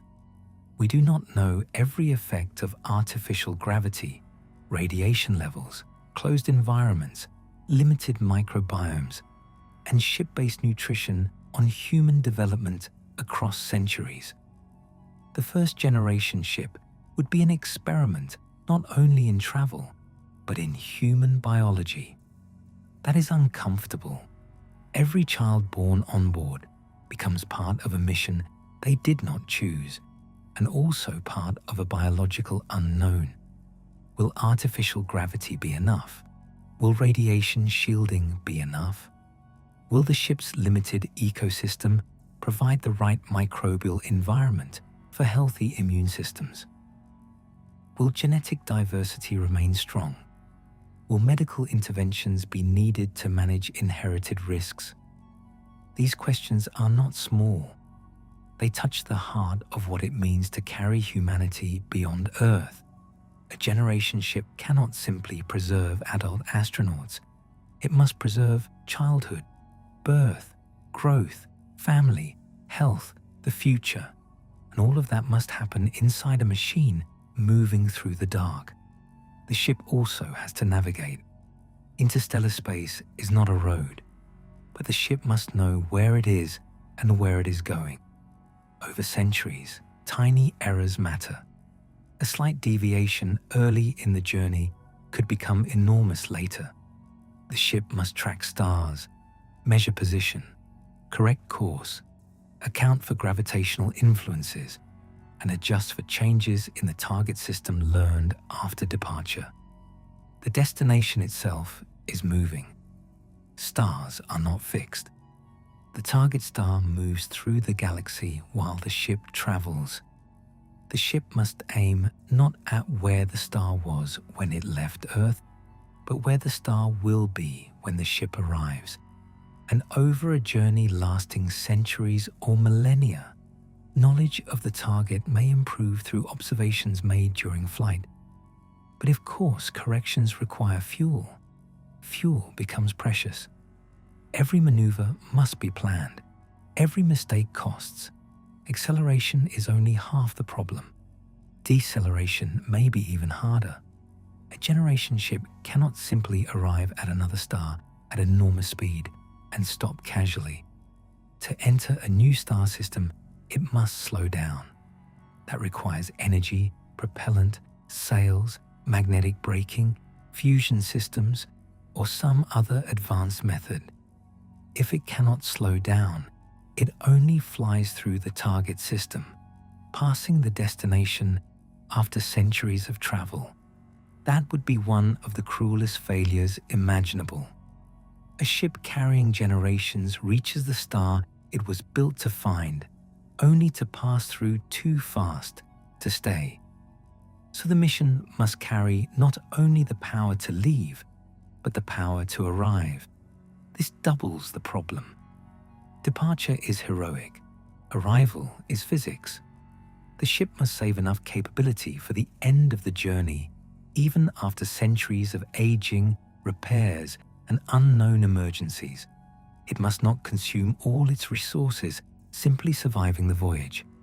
It must arrive with functioning engines, navigation, survey systems, landers, construction equipment, and enough healthy population to begin the next phase.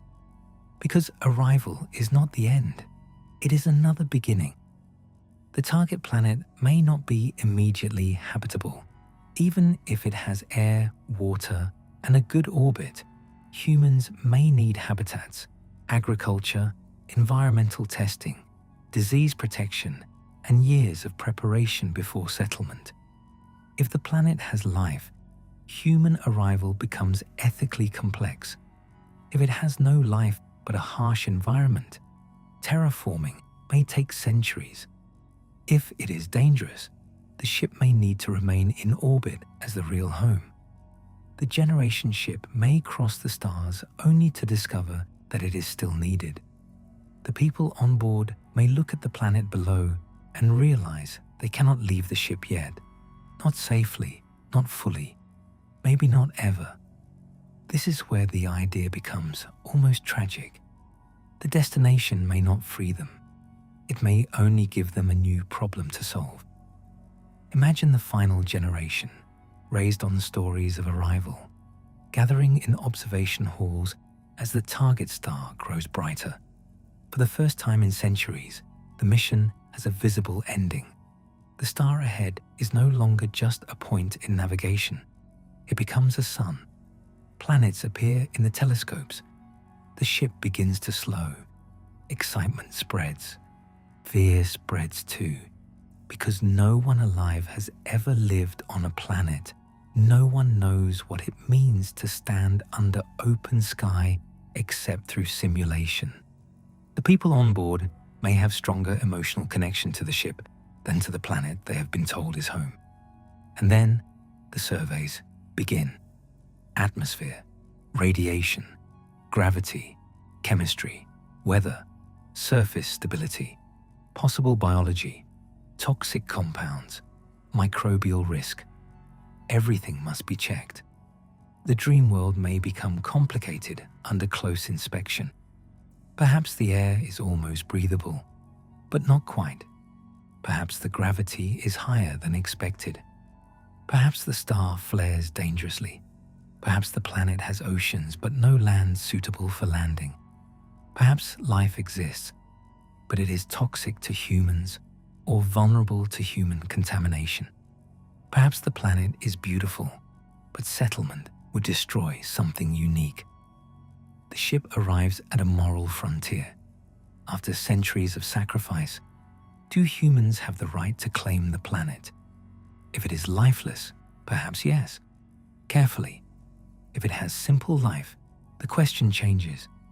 If it has complex ecosystems, the question becomes even heavier. A generation ship may begin as a survival project for humanity, but end as an ethical test. The passengers may have crossed the abyss only to face a decision. preserve an alien biosphere, or transform it for human life? There may be no perfect answer. If the ship cannot support its population forever, settlement may be necessary. If the planet has life, settlement may be harmful.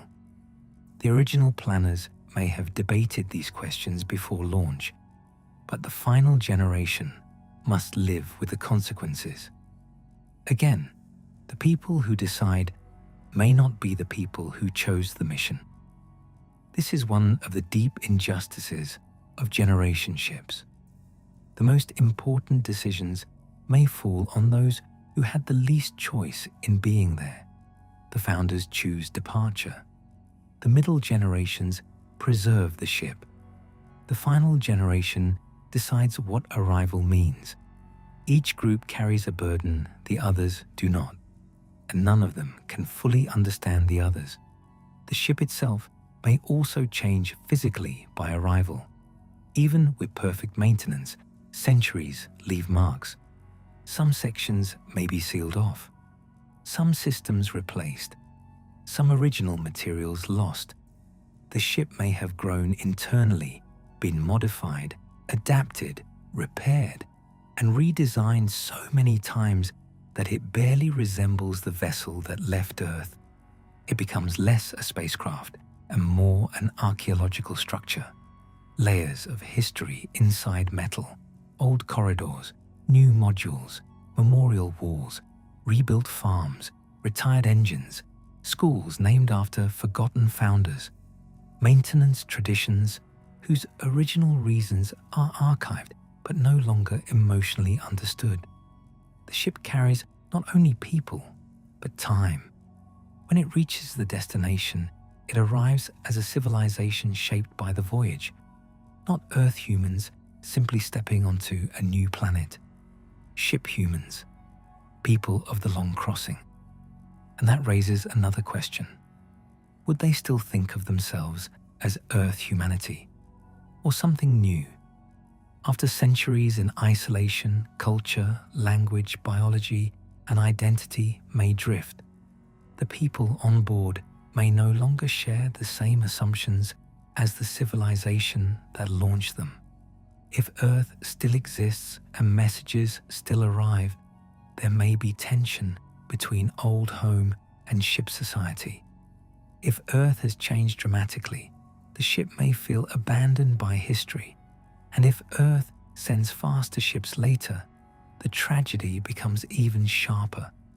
This is one of the most famous problems with generation ships. A slow ship leaves first. Decades or centuries later, Earth develops better propulsion. A faster ship launches after it and arrives before it. The original generation ship, carrying centuries of sacrifice, may reach the destination only to find humans already there. Imagine that. A society born in confinement, maintaining a mission for generations, only to discover at arrival that technology on Earth surpassed them long ago. Their suffering was not necessary in the way the founders imagined. Their destiny was overtaken by history. This possibility is called the weight calculation. Sometimes it may be better not to launch too early because future technology could reach the destination faster. But waiting has its own risks. Earth may face disasters, civilizations may change priorities, opportunities may vanish. A generation ship may launch because people believe they cannot wait forever. Still, the possibility of being overtaken haunts the idea. A generation ship is not only traveling through space, it is competing with the future. If the future becomes faster, the ship becomes a relic before it arrives. That does not make the lives on board meaningless, but it complicates the mission's purpose. The people on board may have built a real culture, a real society, a real history, but the original promise, to be humanity's first bridge to another star, may be taken from them by a later, faster age. Another brutal reality. The stars are far enough that even progress becomes a threat. The ship must survive space, time, society, machinery, biology, and the possibility that history leaves it behind. And yet, if the generation ship arrives successfully, even after all that, it would be one of the greatest achievements in the history of life. A seed from Earth crossing the interstellar dark, a society surviving centuries without a planet, a human world built inside a vessel carrying memory from one star to another. But the success would not look simple. It would not be a triumphant landing after a heroic voyage. It would be tired, complicated, uncertain. A civilization of descendants facing a world they did not choose, carrying a mission they inherited, in a ship that has aged with them. They would not arrive as conquerors, they would arrive as survivors. And perhaps that is the most honest way to imagine interstellar travel. Not shining rockets and perfect cities among the stars, but survival stretched across centuries. Metal repaired again and again, gardens protected like sacred ground, children taught to maintain air systems, old stories of Earth repeated until they become songs, a destination star growing slowly brighter, a ship aging in the dark, and a population trying, generation after generation, not to forget why they are moving. The brutal reality of Part 4 is that the journey itself may be less like exploration and more like endurance. A generation ship does not defeat distance, it endures it. It does not make interstellar travel easy. It makes it biologically possible by asking human lives to become part of the engine. The ship moves because fuel burns, yes, but the mission continues because people live, work, repair, teach, remember, and die inside it. Time is not empty on a generation ship. Time is the ocean it crosses, and every year leaves marks on the hull, on the systems, on the society, on the meaning of the mission. By the time the ship reaches another star, it may no longer be the same ship. The people may no longer be the same people. The dream may no longer be the same dream.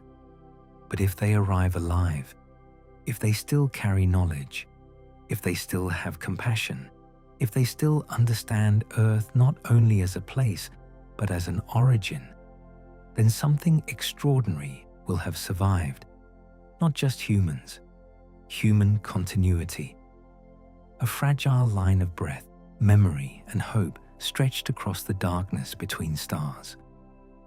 And that may be the real purpose of a generation ship. Not to escape Earth, not to conquer another planet, not even simply to reach another star, but to prove that life can carry meaning across distances the universe never designed us to cross. The price of that proof would be enormous. Centuries inside walls, generations without sky, machines that must never fully fail, a society that must never fully break, a destination that may disappoint, a future that may overtake them. But still, somewhere in the dark, the ship continues. Lights glowing inside, children growing in artificial gravity, old people remembering stories told by older people before them, gardens breathing under lamps, engines quiet or burning, the destination star ahead, Earth behind, and around it all, the silence between suns. The final tragedy of a generation ship is that success may not feel like victory. For centuries, the ship has moved through darkness. It has survived failures, repairs, births, deaths, arguments, rituals, shortages, fear, and the slow erosion of time. It has carried a human society farther than any human society has ever gone. It has protected its people from radiation, vacuum, dust, cold, and the impossible silence between stars. And then, one day, the destination is no longer only a point of light. It becomes a sun. For the first time in generations, the star ahead is bright enough to feel real. It is no longer a symbol in textbooks, not just an old promise from the founders, not just a coordinate in navigation systems. It begins to dominate the forward cameras. It becomes brighter year by year, then month by month, until everyone on board understands that the long crossing is ending. The final generation has arrived at the edge of the dream. But the dream does not end when the ship enters the new star system. That is where another nightmare begins. Because arrival is not landing. Arrival is not safety. Arrival is not home. After centuries of travel, the ship must slow down. It must enter the system without destroying itself.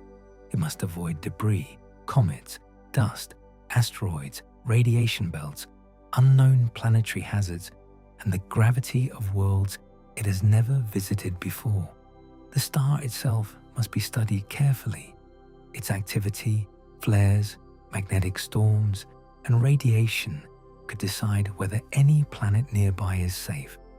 The target planet, the world chosen long ago, must be inspected again. Everything must be questioned. Is the atmosphere breathable? Is the pressure tolerable? Is the surface stable? Is there liquid water? Is the gravity survivable for people born on the ship? Are there dangerous chemicals in the air, soil, or oceans? Is there microbial life? Is there complex life? Is there any life at all? The ship may have crossed light years only to discover that the planet is not ready for them. Perhaps the atmosphere has too much carbon dioxide. Perhaps the oxygen level is wrong. Perhaps the surface is too cold, too hot, too toxic, too unstable. Perhaps the oceans are acidic. Perhaps the soil contains compounds that damage crops. Perhaps the star is more violent than expected. Perhaps the planet has life, but that life is completely incompatible with Earth biology. Or perhaps the planet is beautiful and already alive. That may be the most difficult possibility of all. If the destination world is dead, humans may try to settle it. They may build habitats, domes, underground shelters, farms, laboratories, and eventually cities. It would still be hard, but the moral question would be simpler.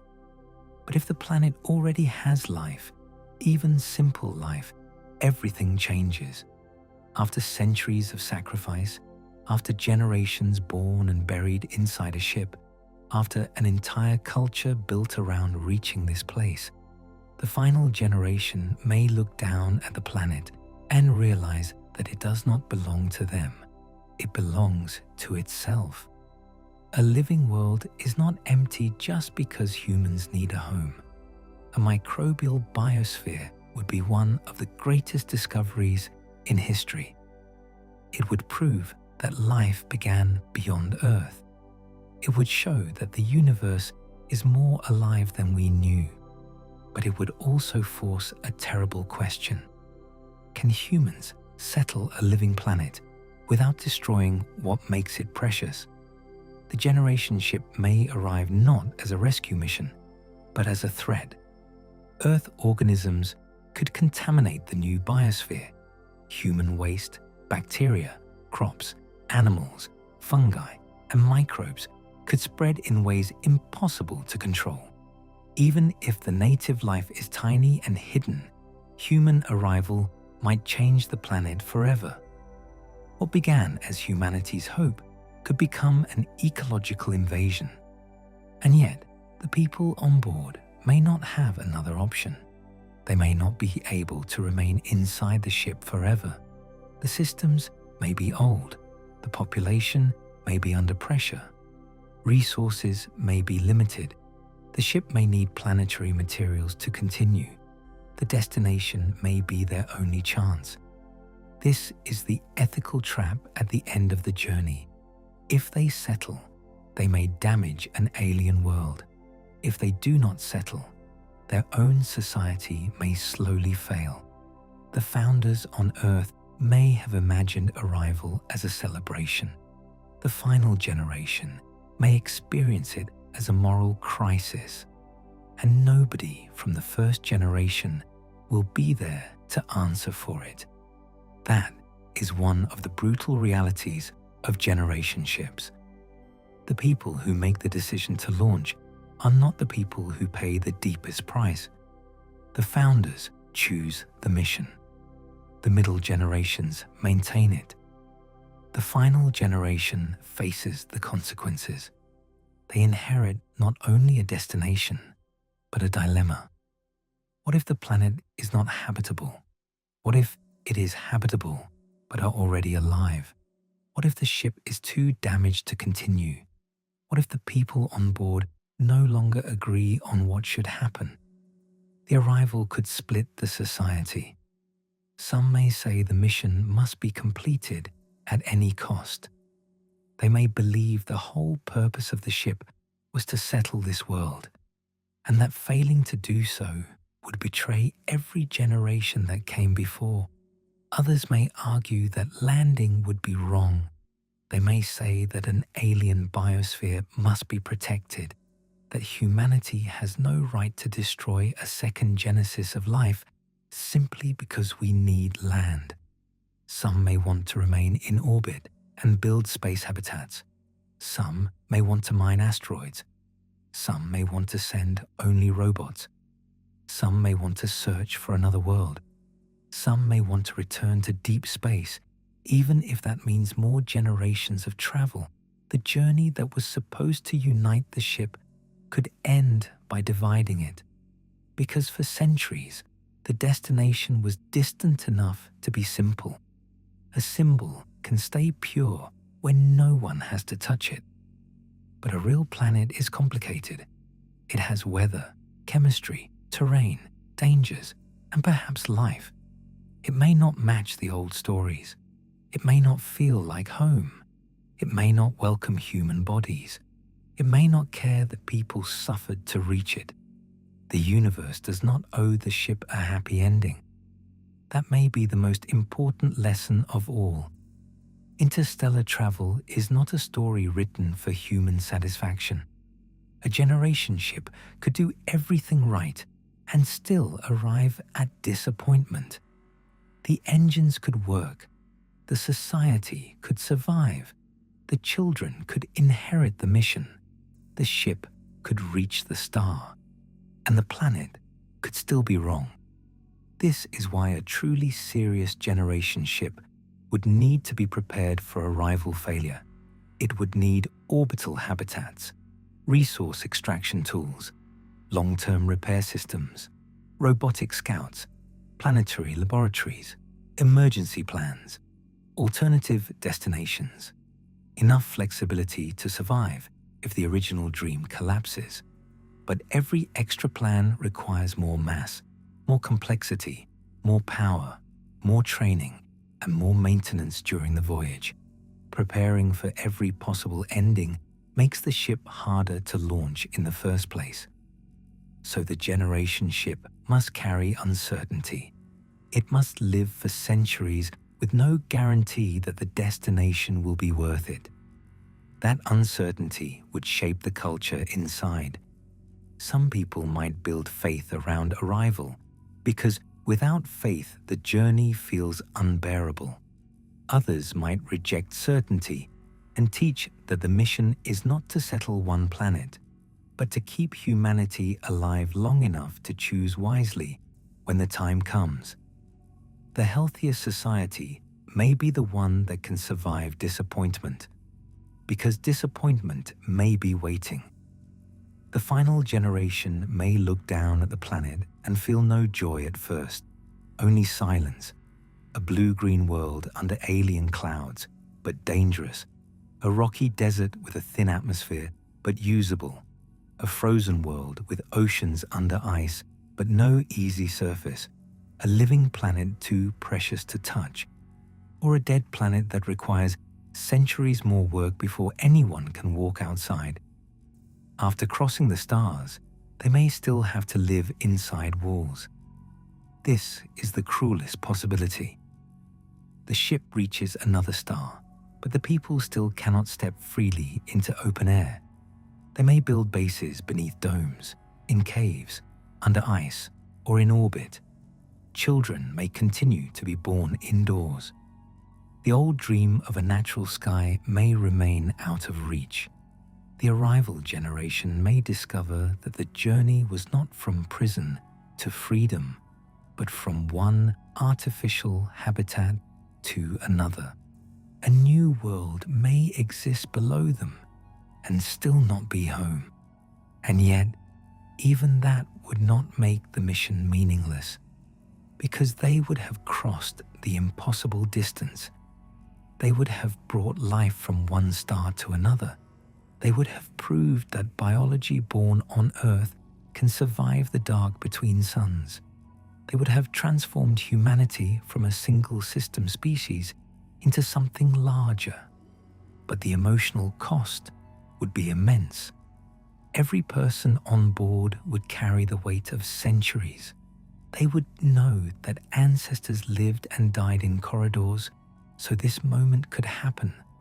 They would know that every repair, every crop, every birth, every sacrifice, every argument, every funeral, every lesson, every song, and every memory had led to this star.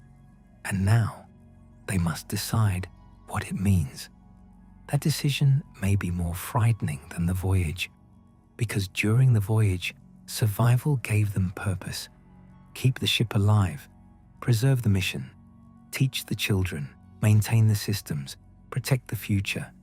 But after arrival, purpose changes. The question is no longer, how do we continue the journey? The question is, what kind of civilization do we become now? Do they remain ship people? Do they become settlers? Do they split between orbit and surface? Do they preserve the planet untouched? Do they transform it? Do they build slowly, carefully, humbly? Or do they rush, desperate to turn the promise into reality before the old ship fails? The final danger of a generation ship is not reaching the destination. It is what the destination does to the people who reach it. A society built for survival may struggle with freedom. A culture built around a mission may feel lost when the mission ends. A population trained to maintain closed systems may not know how to live on a wild planet. People who have never seen rain may fear weather. People who have never walked under open sky may feel exposed by it. People born under artificial gravity may need time to adapt to planetary gravity. The new world may be physically open, but psychologically overwhelming. Imagine someone stepping outside for the first time, not into a simulation, not into a habitat garden, but onto a real planet under a real sky. The horizon stretches farther than any corridor. Clouds move without machinery. Wind touches the suit. The ground is not a deck plate. It is rock, dust, ice, soil, or something completely new. Above them, the star they traveled toward for centuries shines as a sun. For us, this sounds beautiful. For them, it may feel terrifying. The openness of a planet may be too much for people born inside walls. They may look up and feel like they are falling into the sky. They may long for the ship, for corridors, for ceilings, for the hum of machines, for the controlled world that kept them alive. This is the final irony of generation ships. The descendants may not be psychologically designed for the freedom their ancestors wanted for them. Humanity would survive, but it would change. Not necessarily for the worse, but deeply. Shipborne humans may value stability, recycling, systems, cooperation, and enclosed spaces more than planetary openness. They may see wilderness not as freedom, but as danger. They may treat resources with almost religious care. They may build societies that are cautious, disciplined, and deeply aware that survival depends on balance. In some ways, they may become wiser than us. In others, they may lose something we take for granted: the sound of rain, the smell of soil after a storm, the feeling of walking without thinking about air supply, the comfort of knowing that outside is not immediately lethal, the casual freedom of opening a door. A generation ship preserves human life, but not necessarily the full experience of Earth humanity. This is why the dream is so bittersweet. To cross the stars, humans may have to become something adapted to the crossing, and once changed, they may never fully return to what we were. Maybe that is how all great migrations work. People leave one world and become shaped by the journey. The destination is never reached by the same people who departed. Time transforms them. Hardship transforms them. Memory transforms them. The new place is not simply a new home. It is a mirror showing what the journey has done. A generation ship would be the most extreme version of that truth. The people who arrive would be descendants of Earth, but also children of the ship. They would carry human DNA, human languages, human stories, and human history. But they would also carry ship culture, ship fears, ship habits, ship myths, ship architecture, ship discipline, and ship loneliness. The stars would not only be crossed by humans. They would create a new kind of human story. And perhaps that is not failure. Perhaps that is evolution in the cultural sense. Life changes when it enters new environments. A generation ship would be an environment. It would shape us. It would select for patience, cooperation, technical knowledge, emotional endurance, and acceptance of limits. It might also select for obedience, conformity, caution, and fear of open spaces. Every survival strategy has a cost. The question is whether the cost is worth it. And that question brings us back to the beginning. Why build a generation ship at all? Why accept centuries of confinement? Why create generations who cannot choose Earth? Why risk social collapse, mechanical failure, ecological imbalance, psychological strain, ethical crisis, and arrival disappointment? The simple answer is survival. One day, Earth will not last forever. The sun will change. The solar system will evolve. Human civilization may face risks from within and beyond. A species that remains forever on one planet is fragile. Expanding beyond Earth may be necessary in the very long future. But survival alone is not the whole answer. Humans also explore, because we are restless with mystery. We want to know what lies beyond the horizon, even when the horizon is impossible. We want to test whether life can reach farther. We want to carry memory into places that have never known memory before. A generation ship is a way of saying that one lifetime is not enough to measure human ambition. It is a project larger than the individual, and that is both noble and dangerous. Noble because it asks people to build for the future. Dangerous because it can treat future people as tools for a dream they did not choose. That tension can never be fully removed. It can only be handled with humility. A good generation ship, if such a thing can exist, would need to be designed not as a prison disguised as hope, but as a livable world with dignity. Its people would need real choices, real culture, real beauty, real education, real participation in decisions, and a mission flexible enough to adapt when reality changes. It would need to honor the middle generations, not ignore them. It would need to admit uncertainty, not hide it.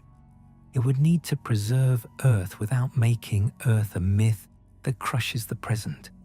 It would need to prepare for arrival without promising paradise. It would need to carry humanity without freezing humanity into one old idea. That may be the only ethical way, because the brutal reality of generation ships is not that they are impossible. It is that they are possible only if we become mature enough to build them responsibly. Technology alone is not enough. A powerful engine can move a ship.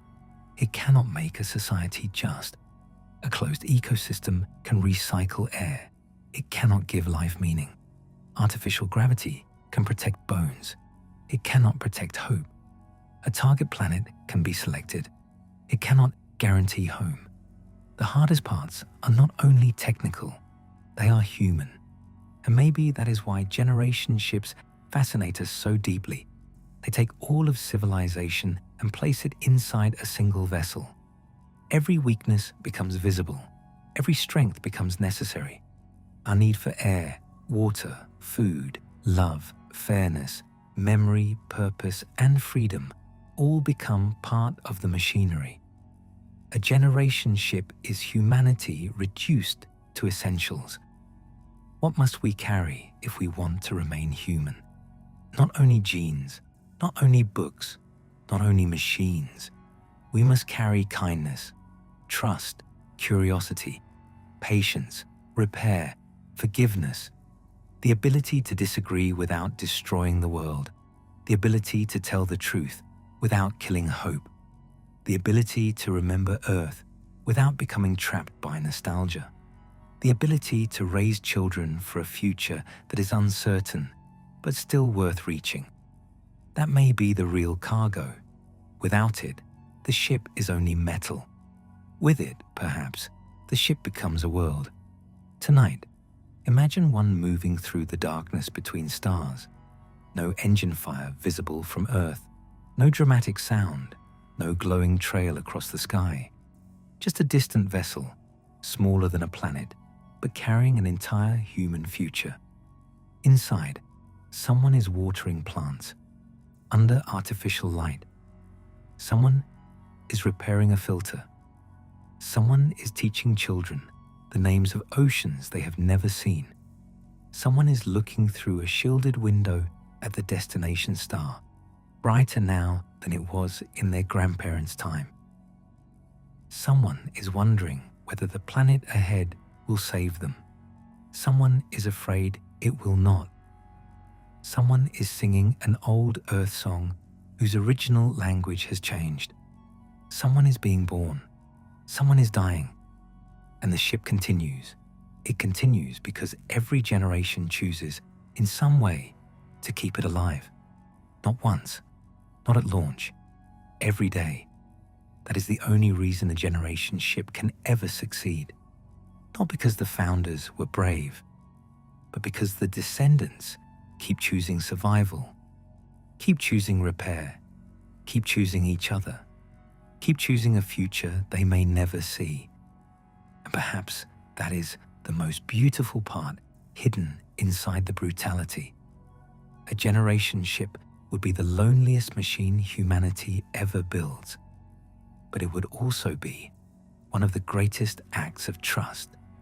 Trust that children will carry what parents cannot finish. Trust that knowledge can survive distance. Trust that society can endure confinement without losing its soul. Trust that somewhere beyond the dark, another sunrise may be waiting. The brutal reality is worse than we think because the stars demand more than speed. They demand centuries. They demand sacrifice. They demand ethical courage.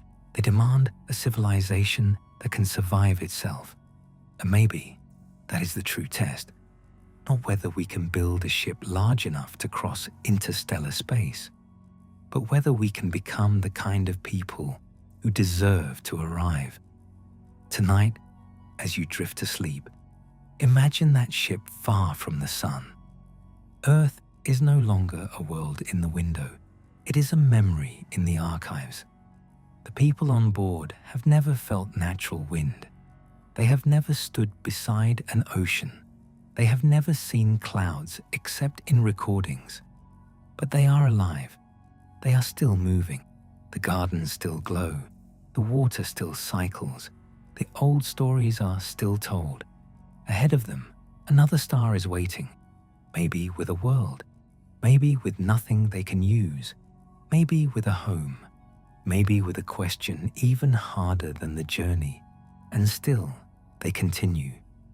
Because somewhere inside that fragile vessel, surrounded by endless night, humanity is trying to do the most difficult thing it has ever attempted. Not just reach the stars, but remain human all the way there. Good night.